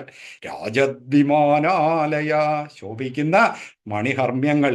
പിന്നെ ഭക്തിപ്രാപ്ത തഥാവിധോന്നത പദ, ഇതുപോലെയൊക്കെയുള്ള വളരെ ഉന്നത പദങ്ങളിൽ എത്തിയ ദിവ്യ ജനങ്ങളാണ് അവിടെ പാർക്കുന്നത്. ദിവ്യന്തി, എന്ന് വെച്ചാൽ ശോഭിക്കുന്നു. ദിവ്യന്തി ദിവ്യാജന തത്തേ ധാമ, തത്തേ ധാമ, ആ അങ്ങയുടെ ധാമം ഉണ്ടല്ലോ ഈ വൈകുണ്ഠം. നിരസ്ത സർവശമലം, നിരസ്തം എന്ന് വെച്ചാൽ പുറത്താക്കപ്പെട്ട, തള്ളി മാറ്റിയ എല്ലാ മാലിന്യങ്ങളും തള്ളി മാറ്റിയെന്ന് വെച്ചാൽ അവിടെ അങ്ങനെയുള്ള ഒരു നെഗറ്റീവായിട്ടുള്ള ഒന്നുമില്ല. അതാണ് നിരസ്ത സർവശമലം. മലം എന്ന് വെച്ചാൽ മാലിന്യം. ഒരു മാലിന്യത്തിന്റെ മനസ്സിലെ മാലിന്യങ്ങളും അങ്ങോട്ടുള്ള ഈ കാമക്രോധ ലോഭാദികളും ഷഡ്വൈരികളും ഒന്നും അവിടെ ഒരു സ്ഥാനവുമില്ല. അതാണ് നിരസ്ത സർവശമലം. എല്ലാ തരത്തിലുള്ള മാലിന്യങ്ങളും അകറ്റപ്പെട്ടത്, നിരസ്തമായിരിക്കുന്നത്, അകറ്റപ്പെട്ടിരിക്കുന്ന വൈകുണ്ഠരൂപം ജയേത്. ആ വൈകുണ്ഠരൂപം ജയിക്കട്ടെ. 2 ശ്ലോകങ്ങളിൽ കൂടി ആ വൈകുണ്ഠത്തിന്റെ ആ ഒരു മഹാത്മ്യമാണ് ഭട്ടതിരി പറഞ്ഞത്. യസ്മിൻ നാമ ചതുർഭുജ ഹരിമണിശ്യാമാവദാതത്തിഷോ നാനാഭൂഷണരത്നദീപിതദിശോ രാജദ്വിമാനാലയ, രാജത് വിമാനാലയ ഭക്തിപ്രാപ്ത തഥാവിധോന്നതപദ, ഭക്തിപ്രാപ്ത തഥാവിധോ ഉന്നതപദ, അതാണ് തഥാവിധോന്നതപദ. ദിവ്യന്തി ദിവ്യാജന, ദിവ്യാജന ദിവ്യന്തി. തത്തേ, തത്തേ ധാമ നിരസ്ത സർവശമലം, സർവശമലം നിരസ്ത, എല്ലാ മാലിന്യങ്ങളും ഇല്ലാതായി തീർന്ന അല്ലെങ്കിൽ അകറ്റപ്പെട്ട അങ്ങയുടെ ധാമം വൈകുണ്ഠരൂപം ജയേത്. ജയേത് എന്ന് പറഞ്ഞാൽ വിജയിച്ചു ഇരിക്കട്ടെ, വിജയിക്കട്ടെ എന്ന് പറഞ്ഞാൽ അത് ശോഭിക്കട്ടെ എന്നാണ് എൻ്റെ അർത്ഥം. എന്നുള്ള ചൊല്ലാം. യസ്മിൻ നാമ ചതുർഭുജ ഹരിമണിശ്യാമാവദാതത്തിഷോ നാനാഭൂഷണരത്നദീപിതദിശോ രാജദ്വിമാനാലയ ഭക്തിപ്രാപ്ത തഥാവിധോന്നതപദ ദിവ്യന്തി ദിവ്യാജന തത്തേ ധാമ നിരസ്ത സർവശമലം വൈകുണ്ഠരൂപം ജയേത്. ആ വൈകുണ്ഠരൂപം വിജയിച്ചരുളട്ടെ. 6ാമത്തെ ശ്ലോകം. ഇനി അവിടുത്തെ വീണ്ടും പറയുകയാണേ, ആ വൈകുണ്ഠമാണല്ലോ കാട്ടിക്കൊടുത്തത്, ആ വൈകുണ്ഠത്തിലെ കാഴ്ചകളാണ് ഇനി അങ്ങോട്ട് പറയുന്നത്. നാനാദിവ്യവധൂജനൈരഭിവൃത വിദ്യുല്ലതാ തുല്യയ വിശ്വോന്മാദന ഹൃദ്യഗാത്രലതയാ വിദ്യോദിതാശാന്തര ത്വത്പാദാംബുജ സൗരഭൈകകുതുകാലക്ഷ്മി സ്വയം ലക്ഷ്യത്തെ യസ്മിൻ വിസ്മയനീയ ദിവ്യ വിഭവം തത്തേ പദം ദേഹി മേ. നാനാദിവ്യവധൂജനൈരഭിവൃത, നാനാദിവ്യവധൂജനൈരഭിവൃത വിദ്യുല്ലതാതുല്യയാ വിശ്വോന്മാദന ഹൃദ്യഗാത്രലതയാ വിദ്യോദിതാശാന്തര. അങ്ങനെ ആ ഭക്തിഭാവം വരുമ്പം ഭട്ടതിരിയുടെ കവിത്വമൊക്കെ അങ്ങ് വാക്കുകളും എല്ലാം നല്ല ഭംഗിയായിട്ട് അങ്ങോട്ട് വരും, അങ്ങ് ഒഴുകുകയാണേ. നാനാദിവ്യവധൂജനൈരഭിവൃത, ലക്ഷ്മി ഭഗവതിയെ വർണ്ണിക്കുകയാണേ. നാനാദിവ്യവധൂജനൈർ അഭിവൃത, ലക്ഷ്മി ഭഗവതി നാനാ ദിവ്യ വധുക്കൾ, വധുക്കൾ എന്ന് വെച്ചാൽ സ്ത്രീകൾ, പലതരത്തിലുള്ള ദിവ്യങ്ങളായിട്ടുള്ള സ്ത്രീകളാൽ എന്താണ് അഭിവൃത, ചുറ്റപ്പെട്ടവൾ, ചുറ്റും നിന്നവർ സേവിക്കുകയാണ് ലക്ഷ്മി ഭഗവതിയെ. വിവിധങ്ങളായിരിക്കുന്ന ദിവ്യ സ്ത്രീജനങ്ങൾ, അതാണ് നാനാദിവ്യ വധൂജനൈർ അഭിവൃത വിദ്യുല്ലതാതുല്യയ വിശ്വോന്മാദന ഹൃദ്യ ഗാത്രലതയാ. ലക്ഷ്മി ഭഗവതിയുടെ ആ ഗാത്രം, ലത, ആ മനോഹരമായിരിക്കുന്ന ആ വള്ളി പോലെ ഇരിക്കുന്ന ആ ഒരു ശരീരം ഉണ്ടല്ലോ, അതിൻ്റെ വർണ്ണനയാണ്. വിദ്യുല്ലതാതുല്യയാ, വിദ്യുത് എന്ന് വെച്ചാൽ മിന്നൽ, മിന്നൽക്കൊടി പോലെ പ്രകാശം ജ്വലിക്കുന്നതാണ് ഭഗവതിയുടെ ശരീരം എന്ന് പറയാണ്. അതാണ് വിദ്യുല്ലതാതുല്യ, മിന്നൽക്കൊടിക്ക് തുല്യമായിരിക്കുന്നത്. അതിന്റെ ശോഭ നമുക്കറിയാമല്ലോ. വിദ്യുല്ലത തുല്യയ വിശ്വോന്മാദന ഹൃദ്യഗാത്രലതയാ. ഗാത്രലതയുടെ കാര്യമാണ് ഈ പറഞ്ഞതേ. അതെങ്ങനെയാണ് വിശ്വോന്മാദനം, വിശ്വത്തിനെ എല്ലാം ആഹ്ലാദിപ്പിക്കുന്നത്, ഉന്മദിപ്പിക്കുന്ന ഹൃദ്യഗാത്രം. ഹൃദ്യം വളരെ രമ്യമായിരിക്കുന്ന, ആകർഷകമായിരിക്കുന്ന, ഹൃദ്യമായിരിക്കുന്ന ആ ഗാത്രലത, ആ ശരീരത്തിന്റെ രൂപഭംഗിയാണ് ഗാത്രലത. വിദ്യോതി ആശാന്തര. ഈ ഭംഗി കൊണ്ട് എന്താണ്? ആശാന്തര, ആശയം എന്ന് വെച്ചാൽ ദിക്കുകളാണ്. ദിക്കുകളെല്ലാം പ്രകാശിക്കുകയാണ്. ലക്ഷ്മി ഭഗവതിയുടെ സാന്നിധ്യവും ആ ദിവ്യ വധൂജനങ്ങളുടെ ആ സേവ കൊണ്ടൊക്കെ ആ ആശകൾ, ദിക്കുകളെല്ലാം. ഒന്ന് മ്യൂട്ട് ചെയ്യണേ, ഒന്ന് മ്യൂട്ട് ചെയ്യണേ. നാനാദിവ്യ വധൂജനൈരഭിവൃത, നാനാദിവ്യ വധൂജനൈരഭിവൃത വിദ്യുല്ലതാ തുല്യയ. വിദ്യുല്ലത എന്ന് വെച്ചാൽ മിന്നൽക്കൊടി, മിന്നൽക്കൊടിക്ക് തുല്യമായിരിക്കുന്ന വിശ്വോന്മാദന, എല്ലാത്തിനും ഉന്മാദം പകരുന്ന ഹൃദ്യഗാത്രലത, ആ മനോഹരമായിരിക്കുന്ന ശരീരം. വിദ്യോതിദാശാന്തര, ആശാന്തരം എന്ന് വെച്ചാൽ ദിക്കിടങ്ങളിലെല്ലാം ശോഭിക്കുന്നു, അതിനെല്ലാം പ്രകാശമാനമാക്കുന്നു. പക്ഷെ അതിന്റെ ഭംഗി കാണിക്കുന്നതേ ഉള്ളൂ. ദിക്കുകളുടെ ഒക്കെ ശോഭിപ്പിക്കുക എന്ന് പറഞ്ഞാൽ അതിനെന്തുമാത്രം ഒരു ഭംഗിയുണ്ട്. സൗരഭൈക കുതുക. ഇങ്ങനെയൊക്കെ ആണെങ്കിലും ലക്ഷ്മി ഭഗവതിയുടെ എന്താണ് പാതിവ്രത്യം പറയാണ്. ലക്ഷ്മി ഭഗവതിയുടെ സൗരഭൈക കുതുക, അങ്ങയുടെ, ഇവിടെ ഗുരുവായൂരപ്പന്റെയാണ് ത്വത്പാദാംബുജം, അങ്ങയുടെ ആ പാദപത്മങ്ങളിലുള്ള ആ സൗരഭം, തുളസിയൊക്കെ ഇങ്ങനെ ഉണ്ടല്ലോ, അതിന്റെയൊക്കെ ആ സൗരഭത്തിൽ ഏക കുതുക, വേറെ ഒരു താല്പര്യവും ലക്ഷ്മി ഭഗവതിക്ക് ഇല്ല. ഭഗവാന്റെ പാദാംബുജ സൗരഭൈക കുതുക.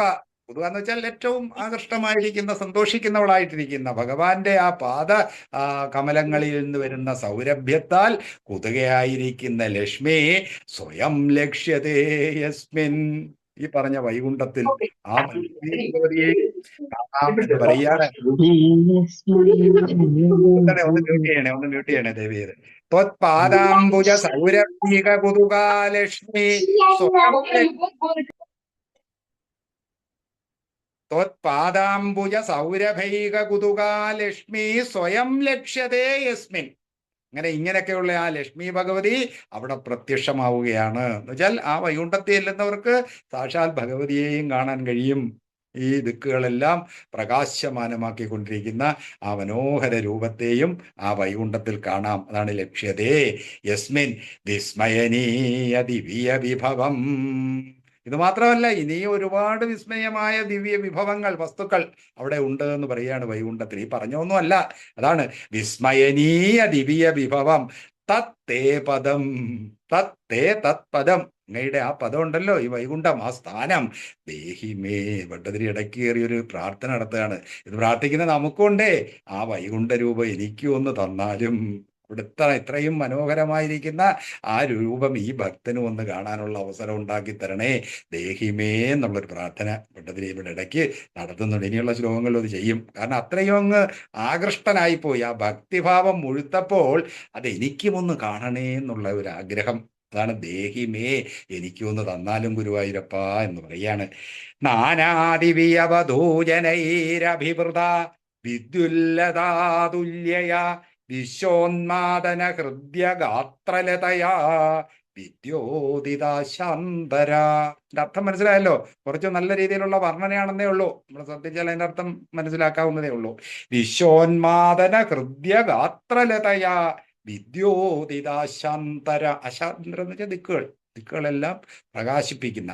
ത്വത്പാദാംബുജ സൗരഭൈക കുതുക, അതിൽ മാത്രം കുതുകയായിരിക്കുന്ന ഭഗവാന്റെ ആ പാദപത്മങ്ങളിൽ വരുന്ന ആ അതായത് ഭഗവാന്റെ പാദസേവയ്ക്ക് വേണ്ടിയാണ് ലക്ഷ്മി ദേവി ഇരിക്കുന്നത് എന്നുള്ളത് പറയാണ്. ത്വത്പാദാംബുജ സൗരഭൈക കുതുകാ ലക്ഷ്മി സ്വയം ലക്ഷ്യതേ യസ്മിൻ. ഇവിടെയാണോ, അതായത് ഈ വൈകുണ്ഠത്തിൽ.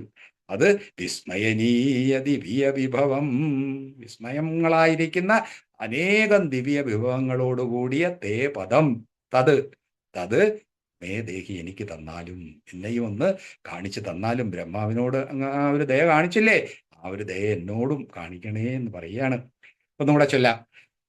നാനാദിവിയവധൂജനൈരഭിവൃതാ വിദ്യുല്ലതാതുല്യയാ വിശ്വോന്മാദന ഹൃദ്യഗാത്രലതയാ വിദ്യോതിതാ ശാന്തരാ ത്വത്പാദാംബുജ സൗരഭൈകകുതുക ലക്ഷ്മീ സ്വയം ലക്ഷ്യത്തെ യസ്മിൻ വിസ്മയനീയദിഭിയ വിഭവം തത്തേ പദം ദേഹി മേ. 7ാമത്തെ ശ്ലോകം. അന്നേരം ആ കാണിച്ചു കൊടുത്ത വൈകുണ്ഠത്തിന്റെ വർണ്ണനയായിരുന്നു നമ്മൾ ഈ 2 ശ്ലോകങ്ങളിൽ കണ്ടത്. ഇനി എന്താണ്? തത്രൈവം പ്രതിദർശിതേ നിജപദേ രത്നാസനാധ്യാസിതം ഭാസ്വത്കോടിലസത്കിരീടകടകാദ്യാകൽപതി ശ്രീവത്സാങ്കിതമാത്തകൗസ്തുഭമണിച്ഛായാരുണം കാരണം വിശ്വേഷാം തവരൂപം ഐഷദവിധി തത്തേ വിഭോ ഭാതുമേ. ഇത് സാക്ഷാൽ ഗുരുവായൂരപ്പനെ തന്നെ ഇവിടെ കാണുന്നതാണ് ഈ ശ്ലോകത്തിൽ വർണ്ണിച്ചിരിക്കുന്നത്. ലക്ഷ്മി ഭഗവതിയെ കണ്ട് ഇനി ഗുരുവായൂരപ്പൻ എങ്ങനുണ്ട് ഇവിടെ ഇരിക്കുന്ന രീതിയാണ്. തത്രൈവം പ്രതിദർശിതേ നിജപദേ രത്നാസനാധ്യാസിതം രത്നാസനാധ്യാസിതം ഭാസ്വത്കോടിലസത്കിരീടകടകാദ്യാകൽപതി. ഭഗവാന്റെ ആ രൂപം പറയുകയാണേ. തത്ര ഏവം അവിടെ പ്രകാരം പ്രതിദർശിതേ നിജപദേ ഇങ്ങനെ പ്രതിദർശി എന്ന് വെച്ചാൽ കാട്ടിക്കൊടുത്ത നിജപദം. തന്റെ ആ സ്ഥലം ഉണ്ടല്ലോ വൈകുണ്ഠം, അതാണ് നിജപദം, സ്വന്തം സ്ഥാനം. അവിടെ രത്നാസനാധ്യാസിതം, രത്നാസനത്തിലാണ് ഭഗവാൻ ഇരിക്കുന്നതേ. വൈകുണ്ഠത്തിൽ രത്നാസനത്തിൽ അത്യാസിതം. ആസിതം എന്ന് വെച്ചാൽ ഇരിക്കുന്ന, അത്യാസിതം എന്ന് വെച്ചാൽ അതിന്റെ മുകളിൽ ഇരിക്കുന്ന, അതായത് ആ പറഞ്ഞ രത്ന സിംഹാസനത്തിൽ ഇരിക്കുക ഭഗവാൻ. രത്നാസന അത്യാസിതം, അത്യാസിതം എന്ന് വെച്ചാൽ ഇരിക്കുന്ന എന്നുള്ള അർത്ഥത്തിൽ സ്ഥിതി ചെയ്യുന്ന രത്നാസനം. ആസനം ഇരിപ്പിടം, രത്നം കൊണ്ടുള്ള ആസനത്തിൽ അത്യാസിതമായിരിക്കുന്ന. അതെങ്ങനാണ്? ഭാസ്വത്കോടിലസത്കിരീടകടകാദ്യാകൽപതി പ്രാകൃതി. ഭഗവാന്റെ കിരീടം പറയാണ്. ഭാസ്വത്കോടി, ഭാസ്വൻ എന്ന് പറഞ്ഞാൽ സൂര്യൻ, സൂര്യകോടി, കോടി സൂര്യന്മാർ ലസത് പ്രകാശിക്കുന്ന പോലെയുള്ള കിരീടം. അതിന്റെ കിരീടം വളരെ മനോഹരല്ലേ? അതാണ് ഭാസ്വത്കോടി ലസത് കിരീട. പിന്നെ കടകം, ആഭരണങ്ങളാ, തോൾവള, കടകമൊക്കെ ഉണ്ടല്ലോ. കടകാദ്യാകൽപ്പം, ആകൽപ്പം എന്ന് വെച്ചാൽ വേഷഭൂഷകൾ, ആകൽപ്പം. അന്നേരം ഈ കടകമുണ്ട്, പിന്നെ കിരീടം, പിന്നെ കൂടുതൽ പറയുന്നില്ല. അതുപോലെയുള്ള വേഷഭൂഷകൾ കൊണ്ട് ദീപ്രമായിരിക്കുന്ന ആകൃതി. ദീപ്രം എന്ന് വെച്ചാൽ പ്രകാശം. ഈ ആഭരണങ്ങളൊക്കെ ധരിച്ച് ഭഗവാൻ നല്ല ശോഭിച്ചിരിക്കുകയാണ്. അവിടെ എവിടെ ഇരിക്കുന്നത്? രത്നാസനാധ്യാസിതം, നല്ല രത്നം പതിച്ച ആസനത്തിൽ. തത്രൈവം പ്രതിദർശിതേ നിജപദേ, പ്രകാരം കാട്ടിക്കൊടുത്ത ആ സ്വന്തം സ്ഥാനത്ത് രത്നാസനാധ്യാസിതം ഭാസ്വത്കോടിലസത്കിരീട കടകാദ്യ ആദ്യ ദീപ്രാകൽപ്പ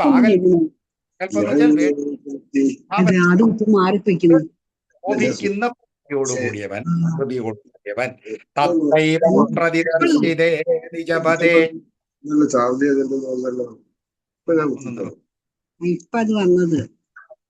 തത്രൈവം പ്രതിദർശിതേ നിജപദേ രത്നാസനാധ്യാസിതം കിരീടകടകാദ്യാകൽപ ദീപ്രാകൃതി. ദീപ്രമായ ആകൃതിയോടുകൂടിയിരിക്കുന്ന.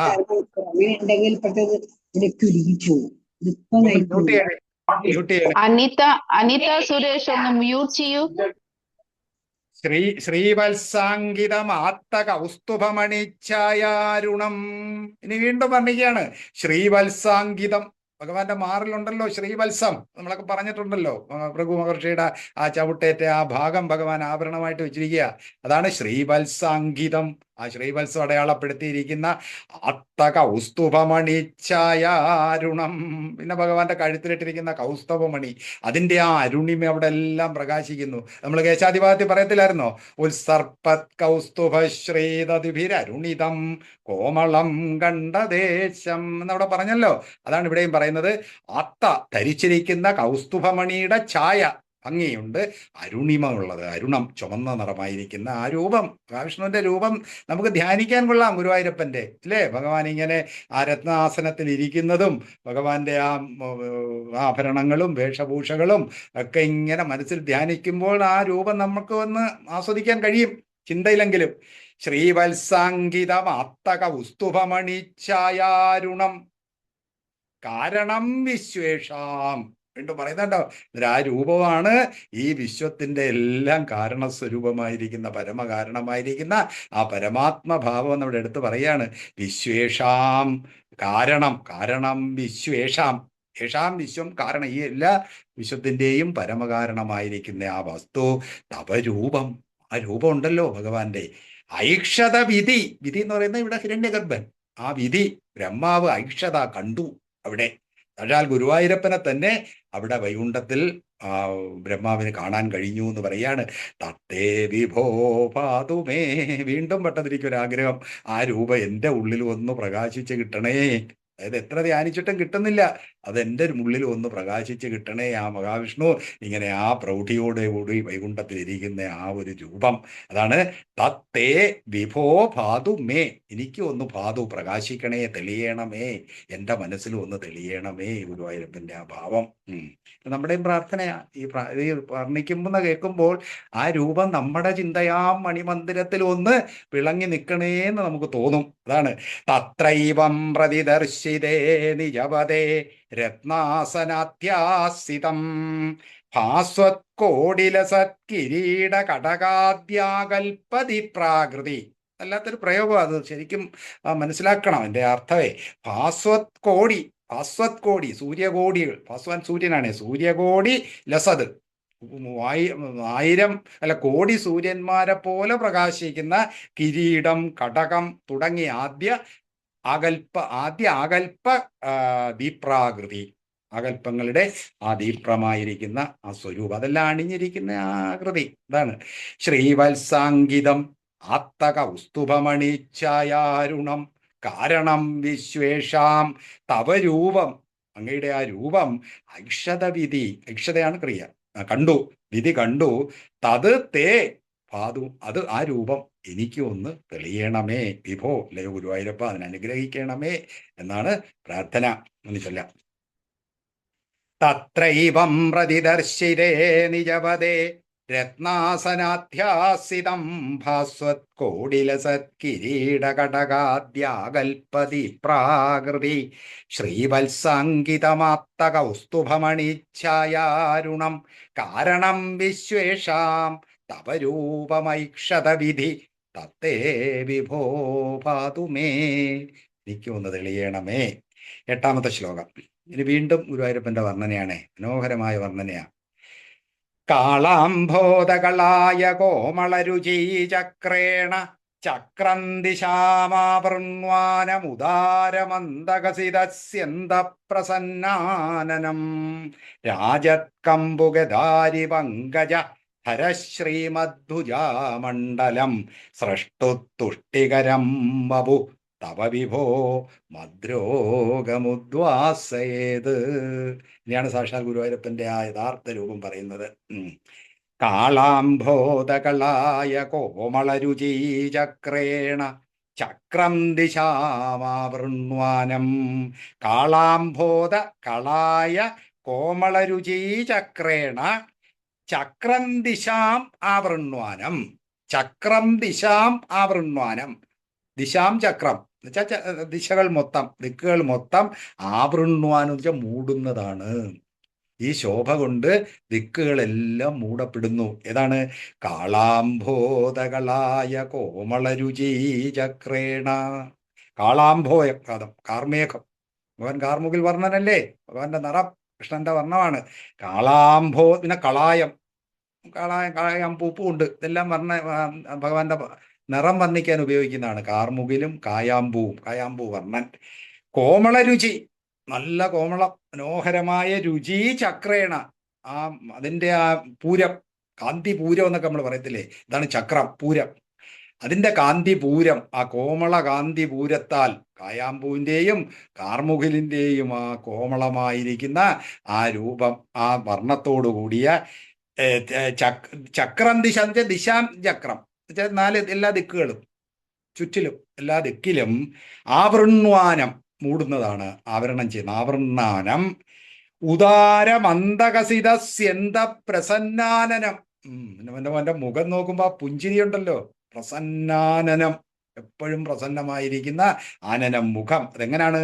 ഉദാരമന്ദകസിതം, എപ്പോഴും ഒരു ചിരിയാണല്ലോ ഭഗവാന്റെ. ആ ചിരിയാണല്ലോ ആൾക്ക് കാണാൻ ഇഷ്ടമായിട്ടുള്ളതല്ല. അതാ മായാഹസിതം എന്ന് നമ്മൾ വിരാട് രൂപത്തിൽ പറഞ്ഞില്ലേ, ഭഗവാന്റെ ആ ചിരിയാണ് മായ. അതാണ് ഉദാരമന്ദകസിത സ്യന്തം എന്ന് വെച്ചാൽ ഒഴുകുന്നത്, ആ മന്ദസ്മിത പ്രഭ ഒഴുകുന്ന ആ പ്രസന്നമായിരിക്കുന്ന വദനം. ഇതൊക്കെ നമുക്ക് ധ്യാനിക്കാൻ കൊള്ളാം. ഭഗവാന്റെ ആ നിറവും ആ ഭഗവാന്റെ പുഞ്ചിരിയും. ഉദാരമന്ദകസിതം, ഉദാരമാണ്. ഉദാരമന്ദകസിത സ്യന്തം എന്ന് വെച്ചാൽ ഒഴുകുക, പുഞ്ചിരി. അതൊക്കെ നമ്മൾ കേശാധിപാതത്തിൽ പറഞ്ഞല്ലോ, ഭഗവാന്റെ ആ പുഞ്ചിരി, ആ പല്ലിന് ഇടയിൽ കൂടി ആ വരുന്ന ആ മനോഹാരിത.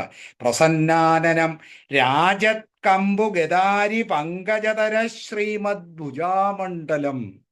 പിന്നെ ഭഗവാന്റെ 4 കൈകളുണ്ടെന്ന് പറഞ്ഞില്ലേ, അതേതൊക്കെയാണ്? രാജത്, ശോഭിക്കുന്ന. കമ്പു, കമ്പു എന്ന് വെച്ചാൽ എന്താണ്? ശംഖം. 4 കയ്യിൽ ഓരോന്നുണ്ടല്ലോ ഭഗവാന്റെ.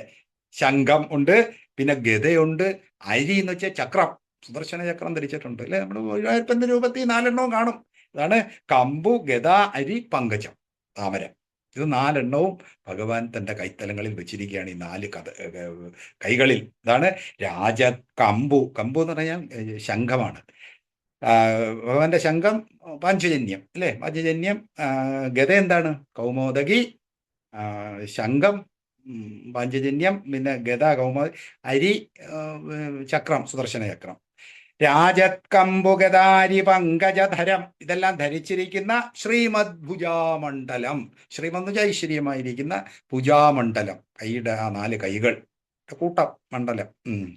രാജത് കമ്പുഗദാരി പങ്കജധര ശ്രീമദ് ഭുജാമണ്ഡലം സ്രഷ്ടു തുഷ്ടികരം.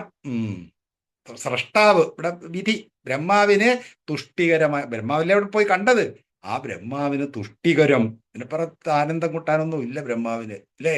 അതാണ് സ്രഷ്ടു, സ്രഷ്ടാവിന്റെ വിഭക്തി. ആ സ്രഷ്ടു തുഷ്ടികരം. സ്രഷ്ടു തുഷ്ടികരം എന്ന് വെച്ചാൽ സ്രഷ്ടാവിന് തുഷ്ടികരമായിട്ടുള്ള തവ വപു, അങ്ങയുടെ ശരീരം. വപുസ്തവ വിഭോ മദ്രോഗം. അതാണ് പ്രാർത്ഥന. മദ്രോഗം, എന്റെ രോഗമുണ്ടല്ലോ, ഇപ്പം വാതരോഗത്തിൽ അവശനായല്ലേ ഞാനിവിടെ വന്നിരിക്കുന്നത്, അത് ഉദ്വാസയേത്, ഇല്ലാതാക്കണേ. ഈ രൂപം, ഇത്രയും മനോഹരമായ രൂപം കണ്ടപ്പോൾ ഭട്ടതിരി അങ്ങ് പറയാണ്, അത് എൻ്റെ മദ്രോഗമുദ്വാസയേത്, എൻ്റെ രൂപം, എൻ്റെ രോഗം ഒക്കെ ഒന്ന് മാറ്റിത്തരണേ ഭഗവാനെ. കാളാംഭോധകളായ കോമളരുചീചക്രേണ, കാളാംഭോധകളായ കോമളരുചീചക്രേണ, രുചിചക്രം കാന്തിപൂരം, ചക്രം ദിശാമാവൃണ്വാനം, 4 ദിക്കിനെയും മൂടുന്നത്. ഉദാര മന്ദകസിത സ്യന്ത പ്രസന്നാനനം, ആ മന്ദകസിതം ഒഴുകുന്ന പ്രസന്നമായ മുഖം. രാജത് കമ്പുഗദാരി പങ്കജതര ശ്രീമദ് ഭുജാമണ്ഡലം, ഈ 4 എണ്ണവും പറഞ്ഞത് 4 കൈകളിൽ ധരിച്ചിരിക്കുന്ന, ഭുജാമണ്ഡലങ്ങളിൽ കൈകളിൽ ധരിച്ചിരിക്കുന്ന.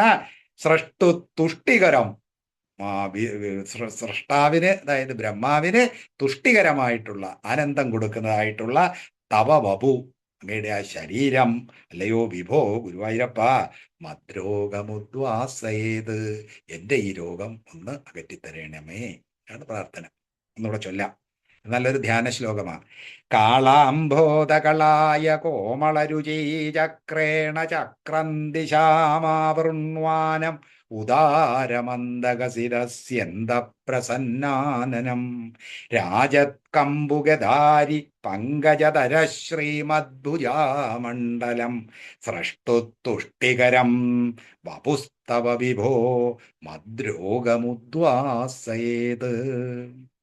9-ാമത്തെ ശ്ലോകം. ദൃഷ്ട്വാ സംഭൃത സംഭ്രമ കമലഭൂ ത്വത്പാദപാദോരുഹേ ഹർഷാവേശവശം വദോ നിപതിത പ്രീത്യാകൃതാർത്തി ഭവൻ ജ്ഞാനാസ്യേവ മനീഷിതം മമ വിഭോ ജ്ഞാനം തദാപാദയ ദ്വൈതാദ്വൈത ഭവൽസ്വരൂപപരം ഇത്യാചഷ്ട തം ത്വാം ഭജേ. ദൃഷ്ട്വാ സംഭൃത സംഭ്രമ ദൃഷ്ട്വാ സംഭൃത സംഭ്രമ കമലഭൂ കമലഭൂ ത്വത്പാദപാദോരുഹേ ത്വത്പാദപാദോരുഹേ ഹർഷാവേശവശംവദോ നിപതിത ഹർഷാവേശവശംവദോ നിപതിത പ്രീത്യാ കൃതാർത്ഥീ ഭവൻ. അന്നേരം ഇത്രയും കണ്ട ആ ബ്രഹ്മാവിന്റെ ഭാവാവിഷ്കാരം അതിന് പറയുന്ന. ആർക്കായാലും ഇത് കണ്ടാൽ എന്ത് തോന്നും? ബ്രഹ്മാവിന് നേരെ മുമ്പിൽ കൊടുത്തിരിക്കുക. നമുക്ക് തന്നെ ഗുരുവായൂരപ്പൻ്റെ മുമ്പിൽ ചെന്ന് നിൽക്കുമ്പോൾ നമ്മുടെ ഭാവങ്ങളൊക്കെ വലിയ ഭാവങ്ങളൊക്കെ ഉണ്ടല്ലോ, അതുപോലെയുള്ള ഭാവമാണ് ഇവിടെ ബ്രഹ്മാവ് ഇവിടെ കാട്ടിയതെന്ന് പറയുക. ദൃഷ്ട്വാ സംഭൃത സംഭ്രമ. ദൃഷ്ട്വാ കണ്ടിട്ട്. എങ്ങനെയാ കണ്ടത്? സംഭൃത സംഭ്രമ, സംഭരിക്കപ്പെട്ട സംഭ്രമത്തോടുകൂടി, അതായത് വർദ്ധിച്ച സംഭ്രമത്തോട് പരിഭ്രാന്തനായി പോയി. തൻ്റെ മുമ്പിൽ ആ വൈഷ്ണവരൂപം കണ്ടപ്പോഴത്തേക്ക് സാക്ഷാൽ ബ്രഹ്മാവ് പോലും അമ്പരന്ന് പോയി എന്ന് പറയുക. സംഭ്രത സംഭ്രമ കമലഭൂ. കമലഭൂ എന്ന് പറയുന്നത് ബ്രഹ്മാവിന്റെ പര്യായമായിട്ട് എടുത്താൽ മതി. താമരയെന്ന് ജനിച്ചതായിട്ട് നമ്മൾ പറയുന്നില്ലല്ലോ, സത്യലോകത്ത് തന്നെ വന്നതായിട്ടല്ലേ പറയുന്ന. ഇവിടെ കമലഭൂ ബ്രഹ്മാവിന്റെ പര്യായമാണ്. കമലഭൂ ത്വത്പാദപാദോരുഹേ. പാദോരുഹം എന്ന് വെച്ചാൽ താമര. പാദോരുഹം താമരയുടെ പര്യായമാണ്. അന്നേരം ത്വത്പാദം, അങ്ങയുടെ ആ പാദമാകുന്ന ആ താമരയിൽ നിപതിത. സാഷ്ടാംഗം അങ്ങ് വീണ് ബ്രഹ്മാവ്. അല്ല എന്താ ചെയ്യാൻ പറ്റും? സാഷ്ടാംഗം വീണ് നിപതിത. എങ്ങനെയാണ്? ഹർഷാവേശവശംവദോ. ഹർഷം ആവേശിച്ചു പോയി. അതിന് വേറെ ഒന്നുമില്ല. ഹർഷം എന്ന് വെച്ചാൽ ആഹ്ലാദത്തിന്റെ ഒരു പരമകാഷ്ഠയാണല്ലോ ഹർഷം. അതിൽ ആവേശിക്കപ്പെട്ടവനായി പോയിട്ട് ബ്രഹ്മാവ് സാഷ്ടാംഗം ഈ വൈഷ്ണവ രൂപത്തിന്റെ മുമ്പിൽ നിപതിത, വീണു നമസ്കരിച്ചു എന്ന് പറയുകയാണ്. അതേ ബ്രഹ്മാവിന് ചെയ്യാൻ പറ്റൂ. ദൃഷ്ട്വാ സംഭൃത സംഭ്രമ കമലഭൂ ത്വത്പാദപാദോരുഹേ. പാദോരുഹം താമര, പാദപാദോരുഹം പാദപത്മം. അതിൽ ഹർഷാവേശവശംവദോ, ആ ഹർഷാവേശത്താൽ വശംവദനായി, ആ രീതിയിൽ അടിമപ്പെട്ട് നിപതിത, വീണു, സാഷ്ടാംഗം വീണു. പ്രീത്യാകൃതാർത്ഥീ ഭവൻ. അദ്ദേഹം എത്രയോ വർഷം തപസ് ചെയ്താണ് ഈ രൂപം കിട്ടിയതേ. അതാണ് പ്രീത്യാകൃതാർത്ഥീ ഭവൻ. പ്രീതിയാൽ കൃതാർത്ഥനായി, കൃതകൃത്യനായി. തനിക്ക് ആ രൂപം കാണാനും കഴിഞ്ഞു, ആ രൂപത്തിൽ നമസ്കരിക്കാനും കഴിഞ്ഞതുകൊണ്ട് ബ്രഹ്മാവ് കൃതാർത്ഥീ ഭവൻ എന്ന് പറയാണ്. പൂർണ്ണ കൃതാർത്ഥ ചരിതാർത്ഥനായി. പ്രീത്യാകൃതാർത്ഥീ ഭവൻ. എന്നിട്ട് എന്താണ് പറഞ്ഞത്? ജാനാസ്യേവ മനീഷിതം മമ വിഭോ. ഒന്നും കൂടുതൽ പറയാൻ വയ്യ. ജാനാസി ഏവ മനീഷിതം. എൻ്റെ മനീഷിതം എന്ന് വെച്ചാൽ ആഗ്രഹം. ആഗ്രഹം, ഞാൻ എന്താണ് ആഗ്രഹിച്ചതെന്നുള്ളത് അങ്ങ് സർവജ്ഞനാണല്ലോ. എല്ലാം അറിയാവുന്ന ആളിനോട് ഞാനിനി എണ്ണി പറയേണ്ട ആവശ്യമുണ്ടോ? ഇല്ലേ? എല്ലാം അറിഞ്ഞു ഭഗവാൻ ഇവനിന്ന് എടുത്തു ചൊല്ലണമോ എന്ന് പറഞ്ഞ കണക്കാ. അതാണ് ജാനാസി ഏവ മനീഷിതം. എൻ്റെ മനീഷിതം, എൻ്റെ ആഗ്രഹം അങ്ങയ്ക്ക് അറിവുള്ളതാണല്ലോ. മമ വിഭോ, എൻ്റെ വിഭോ, എൻ്റെ മമ മനീഷിതം, എൻ്റെ മനീഷിതം ആഗ്രഹം അല്ലയോ വിഭോ, അങ്ങയ്ക്ക് അറിയാമല്ലോ. ജാനാസി, അറിയാമല്ലോ. ജ്ഞാനം തദാപാദയ. എന്താണ് മനീഷിതം എന്നൊന്ന് ചുരുക്കി പറയാണ്. ജ്ഞാനം തദാപാദയ ദ്വൈതാദ്വൈത പവൽസ്വരൂപ പരം. ആ ജ്ഞാനമാ വേണ്ടത്. കാരണം ഈ ബ്രഹ്മഭാവമുണ്ട്, പ്രപഞ്ചഭാവം, രണ്ടുണ്ടല്ലോ. മഹാവിഷ്ണു ബ്രഹ്മമായിട്ടും ഇരിക്കും, പ്രപഞ്ചമായിട്ടും ഇരിക്കും. ഇവിടെ ഇദ്ദേഹത്തിന് അറിയേണ്ട എന്തുവാണ്? ഈ പ്രപഞ്ചമായിട്ടിരിക്കുമ്പോഴുള്ള ആ അറിവ് വേണ്ടേ? ആ അറിവുണ്ടെങ്കിലല്ലേ പ്രപഞ്ച സൃഷ്ടി ചെയ്യാൻ പറ്റൂ. അതുകൊണ്ടാണ് അദ്വൈതം. ദ്വൈതഭാവത്തിലും അങ്ങിരിക്കും. അതായത് പ്രപഞ്ച സൃഷ്ടിയിലിരിക്കുമ്പോൾ അത് ദ്വൈതമായി. അല്ലെങ്കിൽ ജീവനും പരമാത്മാവുമായിട്ട് രണ്ടായിട്ടിരിക്കുന്നില്ലേ? ഒന്നായ നിന്നെ ഇഹ രണ്ടെന്ന് കണ്ടളവിലുണ്ടല്ലോ. അതാണ് ഈ ദ്വൈതം. ആ ജീവൻ ആയിട്ട് വരുമ്പോഴാണ് ഈ പ്രപഞ്ച സൃഷ്ടി വരുന്നത്. അല്ലെങ്കിൽ ജീവനൊന്നും ഇല്ലല്ലോ. ജീവനുണ്ടെങ്കിലേ നമ്മൾ ക്ഷേത്രജ്ഞനും പറയില്ല. ആ ക്ഷേത്രജ്ഞനുണ്ടെങ്കിലേ ക്ഷേത്രമുള്ളൂ, അല്ലെങ്കിൽ പ്രപഞ്ചം ഉണ്ടെങ്കിലേ ജീവനുള്ളൂ. അതുകൊണ്ട് ആ ദ്വൈതമായിരിക്കുന്നതും അദ്വൈതമായിരിക്കുന്നതും, പരമാത്മഭാവം കേവലമായിരിക്കുന്ന അങ്ങയുടെ സ്വരൂപമാണ് അദ്വൈതഭാവം. അത് പ്രപഞ്ചമായിട്ട് പരിലസിക്കുമ്പോൾ അത് ദ്വൈതമായി. അത് രണ്ടിനെ പറ്റി എനിക്ക് വേണമെന്ന്. ദ്വൈതാദ്വൈത പവൽ സ്വരൂപപരം. അദ്വൈത രൂപത്തിലും അദ്വൈത രൂപത്തിലും ഇരിക്കുന്ന അങ്ങയുടെ ആ സ്വരൂപത്തെ പറ്റിയുള്ള ആ ജ്ഞാനം എനിക്ക് പകർന്നു തന്നാലും. അതാണ് ജ്ഞാനം തദാപാദയ.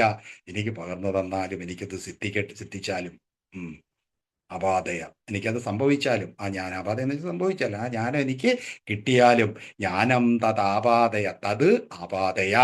ഏത് ജ്ഞാനം എന്ന് പറയാണ്? ദ്വൈതാദ്വൈത പവൽ സ്വരൂപപരം. അങ്ങയുടെ ആ രണ്ട് രൂപം ഉണ്ടല്ലോ, ദ്വൈത രൂപം, അദ്വൈത ഭാവം. ഇത് രണ്ടിൻ്റെയും ആ ഒരു ഇതാണ് ഏറ്റവും വലിയ വേദാന്ത ജ്ഞാനം. രണ്ടായിട്ട് ഭഗവാൻ ഇരിക്കുകയാണ്.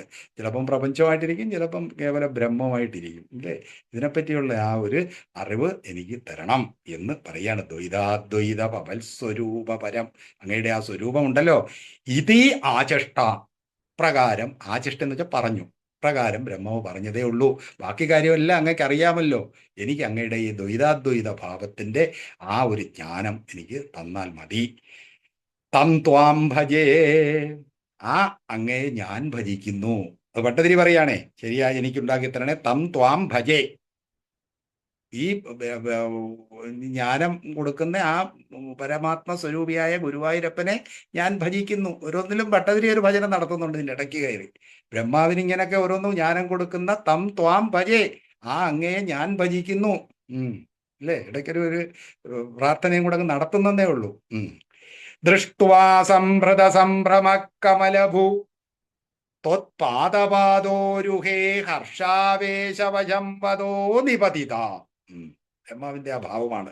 ഹർഷാവേശവശം വദോ നിപതിത പ്രീത്യാ കൃതാർത്ഥീ ഭവൻ. ഇനി അദ്ദേഹത്തിന് ഒന്നും നേടാനില്ല. കൃതാർത്ഥനായി, ചെയ്ത കാര്യത്തിന് അർത്ഥം കിട്ടി, കൃതാർത്ഥനായി. ഇങ്ങനെ പ്രീത്യ, സന്തോഷം കൊണ്ട് ഇത്രയും നാൾ തപസ് ചെയ്തിട്ട് ആ ഭഗവത് ദർശനം കിട്ടി. അതിൻ്റെ ഒരു സന്തോഷം, അതാണ് പ്രീത്യ കൃതാർത്ഥീ ഭവൻ. ജാനാസ്യേവ മനീഷിതം മമ മമ മനീഷിതം ജാനാസി. അങ്ങക്കറിയാമല്ലോ വിഭോ ജ്ഞാനം തഥാപാദയ ദ്വൈതാദ്വൈത ഭവൽ സ്വരൂപപരം ഇതി ആചഷ്ട തം ത്വാം ഭജേ, അതിനെ ഞാൻ ഭജിക്കുന്നു എന്നാണ്. ഒന്നും കൂടെ ചൊല്ലാം. ദൃഷ്ട്വാ സംഭൃത സംഭ്രമ കമലഭൂ ത്വത്പാദപാദോരുഹേ ഹർഷാവേശവശം വദോ നിപതിത പ്രീത്യാകൃതാർത്ഥീ ഭവൻ. ജാനാസ്യേവ മനീഷിതം മമ വിഭോ ജ്ഞാനം തഥാപാദയ ദ്വൈതാദ്വൈത ഭവൽ സ്വരൂപപരം ഇത്യാചഷ്ടതം ത്വം ഭജേ. ഇതി ആചഷ്ട തം ത്വാം ഭജേ. 10ാമത്തെ ശ്ലോകം, അവസാനത്തെ ശ്ലോകമാണ്. ആദാംബ്രേ ചരണേ വിനമ്രമദതം ഹസ്തേന ഹസ്തേ സ്പൃശൻ ബോധസ്തേ ഭവിത ന സർഗവിധിഭിർബന്ധോ വിസഞ്ജായതേ ഇത്യാഭാഷ്യഗിരം പ്രതോഷ്യ നിതരാം തച്ചിത്തഗൂഢസ്വയം സൃഷ്ടൗതം സമുദയരയ സ ഭഗവൻ ഉല്ലാസയോല്ലാഘതം. ആദാംബ്രേ ചരണേ വിനമ്രം, ആദാംബ്രേ ചരണേ വിനമ്രമദതം ഹസ്തേന ഹസ്തേ സ്പൃശൻ. ആദാംബ്രേ ചരണേ വിനമ്രമദതം തം ഹസ്തേന ഹസ്തേ സ്പൃശൻ ബോധസ്തേ, ബോധഹാത്തേ, അതാണ് ബോധസ്തേ, ബോധഹാത്തേ ഭവിത ന സർഗവിധിഭിർ ബന്ധോഭി സഞ്ജായതേ. ന സർഗവിധിഭിർ ബന്ധോഭി സഞ്ജായതേ. ഇതാണ് ആദ്യത്തെ 2 വരി. ഇതാണ് വളരെ നമ്മുടെ ഭാഗവതത്തിലെ ചതുശ്ലോകി ഭാഗവതം എന്നും പറയുന്ന ആ 4 ശ്ലോകങ്ങളാണ് ഇവിടെ ഭട്ടതിരി ചുരുക്കി പറയുന്നതേ. അത് വിശദമായിട്ട് ചർച്ച ചെയ്യേണ്ട ഒരെണ്ണമാണ്. ഇവിടെ ഈ സ്തോത്രത്തിന് അതിനാവശ്യമില്ല. ചതുശ്ലോകി ഭാഗവതം എന്ന് പറയും. 2ാം സ്കന്ധത്തിലെ 9ാം അധ്യായത്തിൽ പറയുന്നത്. ആദാംബ്രേ ചരണേ വിനമ്രമദതം. ആദാംബ്രം, ആദാംബ്രം എന്ന് വെച്ചാൽ നല്ല ചുമന്ന നിറം. ആദാംബ്രേ ചരണേ, ഭഗവാന്റെ ആ പാദപത്മത്തിന്റെ ആ നിറം. ആദാംബ്രേ ചരണേ വിനമ്രം, വിശേഷേണ നമിക്കുന്നവൻ. നേരത്തെ കണ്ടല്ലോ നമ്മള്, അതിന്റെ മുമ്പിൽ സാഷ്ടാംഗം വീഴുന്ന. വിനമ്രമദതം ഹസ്തേന ഹസ്തേ സ്പൃശൻ, ഭഗവാൻ കൈ കൊണ്ട് തന്നെ, ആ ഭഗവാന്റെ ആ സ്പർശം കിട്ടുന്ന ആ സുഖമാണേ, ആ തൃക്കൈ കൊണ്ട് ഈ ബ്രഹ്മാവിനെ ഇങ്ങനെ പൊക്കി എഴുന്നേൽപ്പിച്ചു എന്ന് പറയാണ്. ഹസ്തേന ഹസ്തേ സ്പൃശൻ, കൈ കൊണ്ട് കൈ കൊടുത്തിട്ട്, കയ്യിൽ സ്പർശിച്ചിട്ട്. അതാണ് ആദാംബ്രേ ചരണേ വിനമ്രമദതം. സാഷ്ടാംഗം വീണ് കിടക്കുകയല്ലേ, ആ ബ്രഹ്മാവിനെ ഇങ്ങനെ കൈകൊണ്ട് സ്പർശിച്ചു പൊക്കിയിട്ട് പറയാണ് ബോധസ്തേ ഭവിത, നിനക്ക് ബോധം ഉണ്ടാകും. ഏത് ബോധമാണ് ചോദിച്ചത്? ദ്വൈതാദ്വൈത ആയിട്ടുള്ള ആ ബ്രഹ്മമായിട്ടും പ്രപഞ്ചമായിട്ടും ഇരിക്കുന്ന അങ്ങയുടെ ആ സ്വരൂപത്തെ പറ്റിയുള്ള ജ്ഞാനമല്ലേ അത് നിനക്കുണ്ടാകും. ജ്ഞാനം തഥാപാദയ ബോധസ്ഥേ ഭവിത ന സർഗവിധിർ ബന്ധോപി സഞ്ചായതേ. അതാണ് ഏറ്റവും പ്രധാനം. അതായത് ഒരു കർമ്മമാണല്ലോ ഇവിടെ ചെയ്യാൻ പോണത് ബ്രഹ്മാവ്. ആ കർമ്മത്തിൽ വാസന ഉണ്ടാവരുത്. ബ്രഹ്മാവിനത് ഉണ്ടായിക്കഴിഞ്ഞാൽ പോയില്ലേ, പിന്നെ ബ്രഹ്മാവിനും ഈ പറഞ്ഞ കണക്ക് നമ്മുടെ ഒരു അവസ്ഥ വരും. അതാണ് ഈ കർമ്മത്തിലുള്ള വാസന ബന്ധിക്കരുത്. ആ ഒരു വാസന ഉണ്ടാവാതിരിക്കാനുള്ള ഭഗവത് അനുഗ്രഹമാണ്. അല്ലെങ്കിൽ കർമ്മവാസന ഉണ്ടായിക്കൊണ്ടേയിരിക്കും. വീണ്ടും ബ്രഹ്മാവ് നമ്മളെ പോലെ പുനരഭി ജനനം പുനരഭി മരണത്തിന്റെ അവസ്ഥപ്പെടും. അതാണ് ഇവിടെ പറയുന്നത്, ന സർഗവിധിർ ബന്ധോപി സഞ്ചായതേ. നിനക്ക് ഈ കർമ്മം ഇവിടെ നീ സൃഷ്ടിക്രിയ ചെയ്യുന്നെങ്കിലും നിനക്കതിൽ ഒരു ബന്ധം വരില്ല, അത് നിന്നെ ഒട്ടൽ വരില്ല. ഇത് കർമ്മയോഗം ബ്രഹ്മാവിന് ഉണ്ട്. അതായത് ആ ഒരു ഫലത്തിന് വേണ്ടി അല്ലല്ലോ ബ്രഹ്മാവ് ചെയ്യുന്നത്. നമ്മൾ ഏതെങ്കിലും ഒരു ഫലകാംക്ഷയോടെ ചെയ്യുമ്പോഴാണല്ലോ ആ ഒരു വാസന നമ്മളിൽ വരികയും അത് പിന്നെ പല പല കുഴപ്പങ്ങൾക്കും ഒക്കെ കാരണമാകുന്നത്. ഇവിടെ അത് നിനക്കുണ്ടാകത്തില്ല എന്ന് പറയാണ്. അതാണ് ന സർഗവിധിർ ബന്ധോവി. ബ്രഹ്മാവി സൃഷ്ടിക്രിയയൊക്കെ ചെയ്യുന്നെങ്കിലും അതിനോടൊരു ബന്ധം ഇല്ല, കർത്തൃഭാവം ഇല്ല. കർത്തൃഭോക്തൃഭാവം ബ്രഹ്മാവിനെ ഇല്ലാതിരിക്കുന്ന ഒരവസ്ഥ ഭഗവാൻ കൊടുത്തു. അതാണ് ഈ ചതുശ്ലോകി ഭാഗവതത്തിൽ പറയുന്ന 4 ശ്ലോകങ്ങളിലുള്ള ന സർഗവിധിർ ബന്ധോപി ന സഞ്ചായതേ. ഈ കർമ്മം ചെയ്യുന്നെങ്കിലും അതിന് ബന്ധം നിനക്കുണ്ടാകില്ല, കർമ്മബന്ധം ഉണ്ടാകില്ല എന്നുള്ളൊരു അനുഗ്രഹം ബ്രഹ്മാവിന് കൊടുത്തു. അത് ചോദിച്ചു ബ്രഹ്മാവ്, അതിനുള്ള ഒരു അനുഗ്രഹം തരണേന്ന്. ബോധസ്ഥേ ഭവിദാന സർഗവിധിർ ബന്ധോപി സഞ്ചായതേ. ഏത് ക്രിയ ചെയ്താലും നിനക്ക് അതിലൊരു ബന്ധം ഉണ്ടാകാൻ പോകുന്നില്ല. ബോധസ്ഥേ ഭവിത ന സർഗവിധിർ ബന്ധോപി സഞ്ചായ ഇതി ആഭാഷ്യ ഗിരം. ഇങ്ങനെ ഗിരം എന്ന് വെച്ചാൽ വാക്കിനെ ഇത്രയും പറഞ്ഞിട്ട്, ഈ വാക്കിനെ പറഞ്ഞിട്ട് പ്രദോഷ്യ നിതരാം, നിതരാം പ്രദോഷ്യ. ഇത്രയും കഷ്ടപ്പെട്ടാണല്ലോ ബ്രഹ്മാവ് ഇത് നേടിയെടുത്തത്. ആ ബ്രഹ്മാവിനെ ഒരുപാട് സന്തോഷിപ്പിച്ച് പല ആശ്വാസവാക്കുകളും ഭഗവാൻ പറഞ്ഞ്. ഇത്രമാത്രമല്ല, ഈ ഉപദേശം മാത്രം കൊടുക്കുക മാത്രമല്ല, പ്രദോഷ്യ നിതരാം, അല്ലെങ്കിൽ ഉപദേശം കേട്ടിട്ട് ബ്രഹ്മാവിന്റെ കാര്യം നടന്നല്ലോ, അതുകൊണ്ട് വളരെ സന്തുഷ്ടനാക്കിയിട്ട് നിതരാം പ്രദോഷ്യ, വളരെ സന്തോഷവാനാക്കിയിട്ട് ഭഗവാൻ പോയില്ല. തച്ചിത്ത ഗൂഢസ്വയം. ഇത്രയൊക്കെ പറഞ്ഞെങ്കിലും ഭഗവാന് വിശ്വാസമൊന്നും ആകുന്നില്ല. ആ ബ്രഹ്മാവിന്റെ ഉള്ളിൽ കയറി രഹസ്യമായിട്ടിരുന്നു. അതാണ് തച്ചിത്ത ഗൂഢസ്വയം. അല്ലെങ്കിൽ ബ്രഹ്മാവ് ചിലപ്പോൾ എന്തെങ്കിലും കുഴപ്പം കാണിച്ചാലോ, അതുകൊണ്ട് ആ ബ്രഹ്മാവിന്റെ ഉള്ളിൽ ഭഗവാൻ ഒളിച്ചിരുന്നു എന്ന് പറയാണ് ഗൂഢം. എന്നിട്ട് നമ്മുടെ എല്ലാ ഉള്ളിൽ ഭഗവാൻ ഇരിക്കില്ലേ അന്തര്യാമിയായിട്ട്. ഇവിടെ ഭഗവാൻ തരുന്ന നിർദ്ദേശങ്ങളൊന്നും കേൾക്കാതെ പ്രവർത്തിക്കുന്നേ ഉള്ളൂ. ഭഗവാൻ അവിടെ ഇരുന്ന് ഓരോന്ന് നമുക്ക് പറഞ്ഞു തരുന്നുണ്ടല്ലേ, ഇല്ലേ? അകമേ നിലകൊണ്ട് അതാത് ചുവടുകൾ ആ മരുതെന്ന് തിരിച്ച് അടിയനു കാട്ടിത്തരുവേൻ അവിടുന്ന് അന്യർ ധരിക്കാതെ എന്നൊക്കെ പ്രാർത്ഥനയില്ലേ? അതായത് അങ്ങ് നമ്മുടെ ഉള്ളിൽ ഇരുന്നു കൊണ്ട് എനിക്ക് ഇന്നത് ചെയ്യാം ഇന്നത് ചെയ്യരുതെന്നൊക്കെ ഉള്ള ആ ഒരു ഡയറക്ഷൻ തരണേ. പക്ഷെ ഭഗവാൻ തരുന്നുണ്ട്, നമ്മൾ പക്ഷേ അതിനെയൊക്കെ അതിജീവിച്ച് മുമ്പോട്ട് പോകുന്നതുകൊണ്ടാണ് പിന്നെ കുറെ കഴിയുമ്പോൾ ഭഗവാൻ അതൊക്കെ നിർത്തും. ഇവിടെ അതല്ല. ഇത്യാഭാഷ്യഗിരം പ്രദോഷ്യനിതരാം തച്ചിത്ത ഗൂഢസ്വയം. ബ്രഹ്മാവിന്റെ ചിത്തത്തിൽ ഭഗവാൻ ഗൂഢമായിട്ടിരുന്നു എന്ന് പറയാണ്. ഗൂഢസ്വയം സൃഷ്ടഭൂതം സമുദയരയാ. സമുദയം എന്ന് വെച്ചാൽ പ്രേരിപ്പിച്ചു. ആ ഉള്ളിൽ ഇരുന്നു കൊണ്ട് ഈ സൃഷ്ടിക്ക് വേണ്ടി ഉപദേശങ്ങൾ കൊടുത്ത് പ്രേരിപ്പിച്ചു ഭഗവാൻ. സൃഷ്ടൗതം സമുദയരയ സ ഭഗവൻ.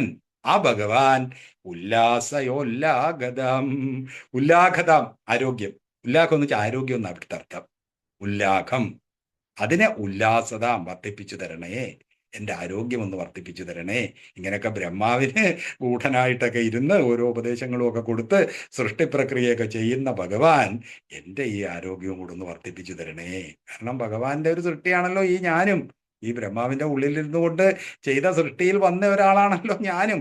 അതുകൊണ്ട് എൻ്റെ ഈ ആരോഗ്യം ഭഗവാൻ ഒന്ന് കാത്തു നോക്കണേ എന്നുള്ളൊരു പ്രാർത്ഥനയും കൂടെ അവസാനം പറയാണ്. സ ഭഗവാൻ ഉല്ലാസയോ ഉല്ലാഗതാം. ഉല്ലാഗത എന്ന് വെച്ചാൽ ആരോഗ്യത്തെ ഉല്ലസിക്കണം എന്ന് വെച്ചാൽ വേണ്ട രീതിയിൽ ശരിയാക്കി തരണം എന്നുള്ള പ്രാർത്ഥനയാണ്. ഇതൊക്കെ ചൊല്ലുമ്പോൾ നമ്മുടെ പ്രാർത്ഥനയും കൂടെ അതിൽ വരുന്നുണ്ട്.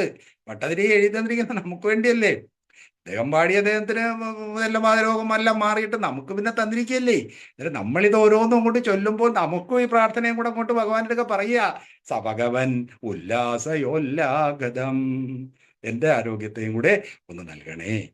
ബ്രഹ്മാവിന്റെ സംശയങ്ങളും എല്ലാം ദൂരീകരിച്ച് ഭഗവാൻ അത്രയും തൃപ്തിപ്പെടുത്തിയില്ലേ, അതുപോലെ എനിക്കും ഒരു ചെറിയ സന്തോഷം തരണേ ഭഗവാനെ. ഈ ശ്ലോകം ഒന്നുകൂടെ ചെല്ലാം. ആദാംബ്രേ ചരണേ വിനമ്രമദതം ഹസ്തേന ഹസ്തേ സ്പൃശൻ ബോധസ്തേ ഭവിത ന സർഗവിധിഭിർബന്ധോ വിസഞ്ജായതേ ഇത്യാഭാഷ്യഗിരം പ്രദോഷ്യ നിതരാം തച്ചിത്തഗൂഢസ്വയം സൃഷ്ടൗതം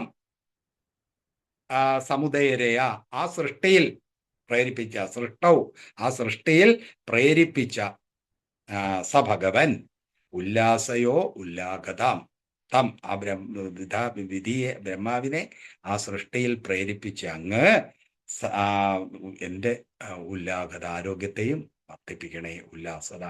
ഇതാണ് ഈ ശ്ലോകത്തിന്റെ താല്പര്യം. നമ്മൾ ഓരോ ക്ലാസ്സിലും ഓരോ ദശകം വെച്ച് എടുക്ക പോകാനാണേ. അതുകൊണ്ടാണ് കുറച്ച് ചില ദശകങ്ങൾ ഇച്ചിരി നമ്മൾ വേഗത്തിൽ പോകും. കാരണം ഇത് ഇച്ചിരി വലിയ ദശകമായതുകൊണ്ട് ഇച്ചിരി വേഗത്തിൽ പോയി.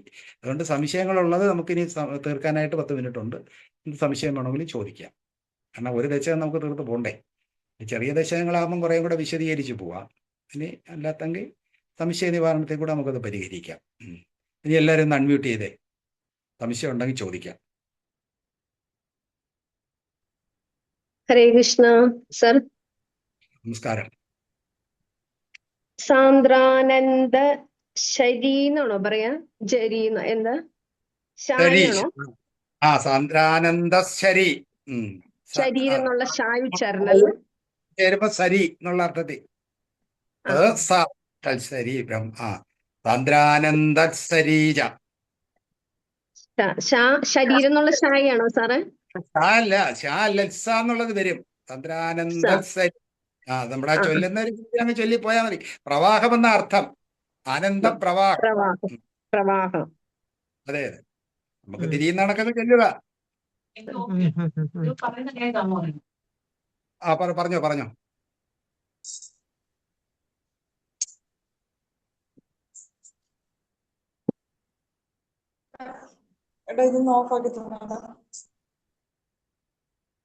സാർ ആ ഏഴാമത്തെ കൂടി ഒന്ന് വായിക്കോ? ഏഴാമത്തെ ശ്ലോകം. തത്രൈവം പ്രതിദർശിതേ നിജപദേ രത്നാസനാധ്യാസിതം ഭാസ്വത്കോടിലസത് കിരീട കടകാദ്യാകൽപതി പ്രാകൃതി. ഭാസ്വത്കോടി സൂര്യകോടി എന്നുള്ളതാണ്. ഭാസ്വാൻ സൂര്യനാണ്. സൂര്യകോടി പ്രഭ ലസത് കിരീടത്തിന്റെ വർണ്ണനയാണ് അത്. സൂര്യകോടി പ്രഭയുള്ള കിരീടം. പിന്നെ കടകം തോൾവള. ആകൽപ്പം എന്ന് വെച്ചാൽ വേഷഭൂഷകൾ.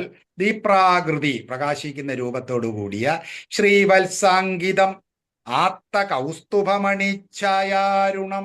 അത്തെന്ന് വെച്ചാൽ ചേർത്തിരിക്കുന്ന ധരിച്ചിരിക്കുന്ന കൗസ്തുഭമണിഛായ ആ കൗസ്തുഭമണിയുടെ ഭംഗി കൊണ്ട് അരുണമായിരിക്കുന്ന കാരണം വിശ്വേഷ ഈ വിശ്വത്തിന്റെ എല്ലാം കാരണസ്വരൂപമായിരിക്കുന്ന തവരൂപം അങ്ങയുടെ ആ രൂപമുണ്ടല്ലോ.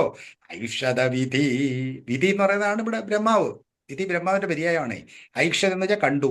ആ ബ്രഹ്മാവ് അവിടെ കണ്ടു ആ രൂപം. ഐഷത വിധി തത്തേ വിഭോ ഭാതുമേ. ആ രൂപം എനിക്കൊന്ന് തെളിയണമേ ഭാതു. എന്താണ് ആ ശ്ലോകം? സംശയമുണ്ടോ? ഇല്ല. 9 അവസാനത്തെ വരി. 9-ാമത്തെ ജാനാസ്യേവ മനീഷിതം മമ വിഭോ. ജാനാസി ഏവ മമ മനീഷിതം. മനീഷ എന്ന് വെച്ചാൽ ആഗ്രഹം. എന്റെ ആഗ്രഹം അങ്ങ് അറിയുന്നുണ്ടല്ലോ. ജാനാസി അങ്ങക്ക് അറിയാമല്ലോ. അതാണ് ജാനാസി ഏവ മനീഷിതം മമ. എന്റെ മനീഷിതം ആഗ്രഹമാണേ. വിഭോ അല്ലയോ ഗുരുവായൂരപ്പ. ജ്ഞാനം തത് ആപാദയാ. ജ്ഞാനം എനിക്ക് പകർന്നു തരൂ. ആപാദയാ എനിക്ക് ഉണ്ടാകട്ടെ. ആപാദയാ ദ്വൈതാദ്വൈതവൽ സ്വരൂപപരം. ദ്വൈതവും അദ്വൈതവുമായിരിക്കുന്ന അങ്ങയുടെ ആ സ്വരൂപത്തെ പറ്റിയുള്ള ആ ജ്ഞാനം എനിക്ക് ഉണ്ടാകട്ടെ. ഇതി ആചഷ്ട പ്രകാരം പറഞ്ഞു. തം ത്വാം ഭജേ. ആ അങ്ങേ ഞാൻ ഭജിക്കുന്നു. ഈ 7-ാം ദശകം മൊത്തമായിട്ടൊന്ന് വായിച്ചു തരാമോ? അതായിട്ട് വായിക്കാം. സമയമുണ്ടോ? അർത്ഥം വേണ്ടല്ലോ. അർത്ഥം വേണ്ട, ഒന്ന് ചൊല്ലേണ്ട രീതി കിട്ടിയാൽ മതി. എല്ലാരും ശ്രദ്ധിച്ചു കേട്ടോ. ഏവം ദേവചതുർദശാത്മക ജഗദ്രൂപേണ ജാത പുന തസ്യോർത്ഥം ഖലു സത്യലോകനിലയേ ജാതോസി ദാതാ സ്വയം യം ശംസന്തി ഹിരണ്യഗർഭമഖിലത്രൈലോക്യജീവാത്മകം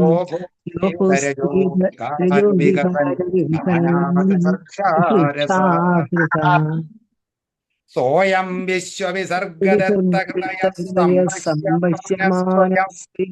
ബോധം കൽവനവാപ്യ വിശ്വവിഷയം ചിന്താകുലത്തസ്തിവാൻ താവത്വം ജഗദാംബദേ തപതപേത്യേവം ഹി വൈഹായസീം വാണീമേനം അശിശ്രവ ശ്രുതിസുഖാം കുറുവന്തപ പ്രേരണം കോസൗ മാമവദത് പുമാനിതി ജലാപൂർണേ ജഗന്മണ്ഡലേ ദിക്ഷുദ്ദീക്ഷ്യ കിമപ്യനീക്ഷിതപദ വാക്യാർത്ഥമുത്പശ്യത ദിവ്യം വർഷസഹസ്രമാത്തതപസാദേന ത്വമാരാധിത തസ്മൈ ദർശിതവാനസി സ്വനിലയം വൈകുണ്ഠമേകാത്ഭുതം മായായത്ര കഥാപിനോ വിഗുരുദേ ഭാതേ ജഗദ്ഭ്യോ ബഹിർ ശോകക്രോധ വിമോഹ സത്വസമുഖ ഭാവാസ്തു ദൂരം ഗതാ സാന്ദ്രാനന്ദശരീരയത്ര പരമജ്യോതിർപ്രകാശാത്മകേ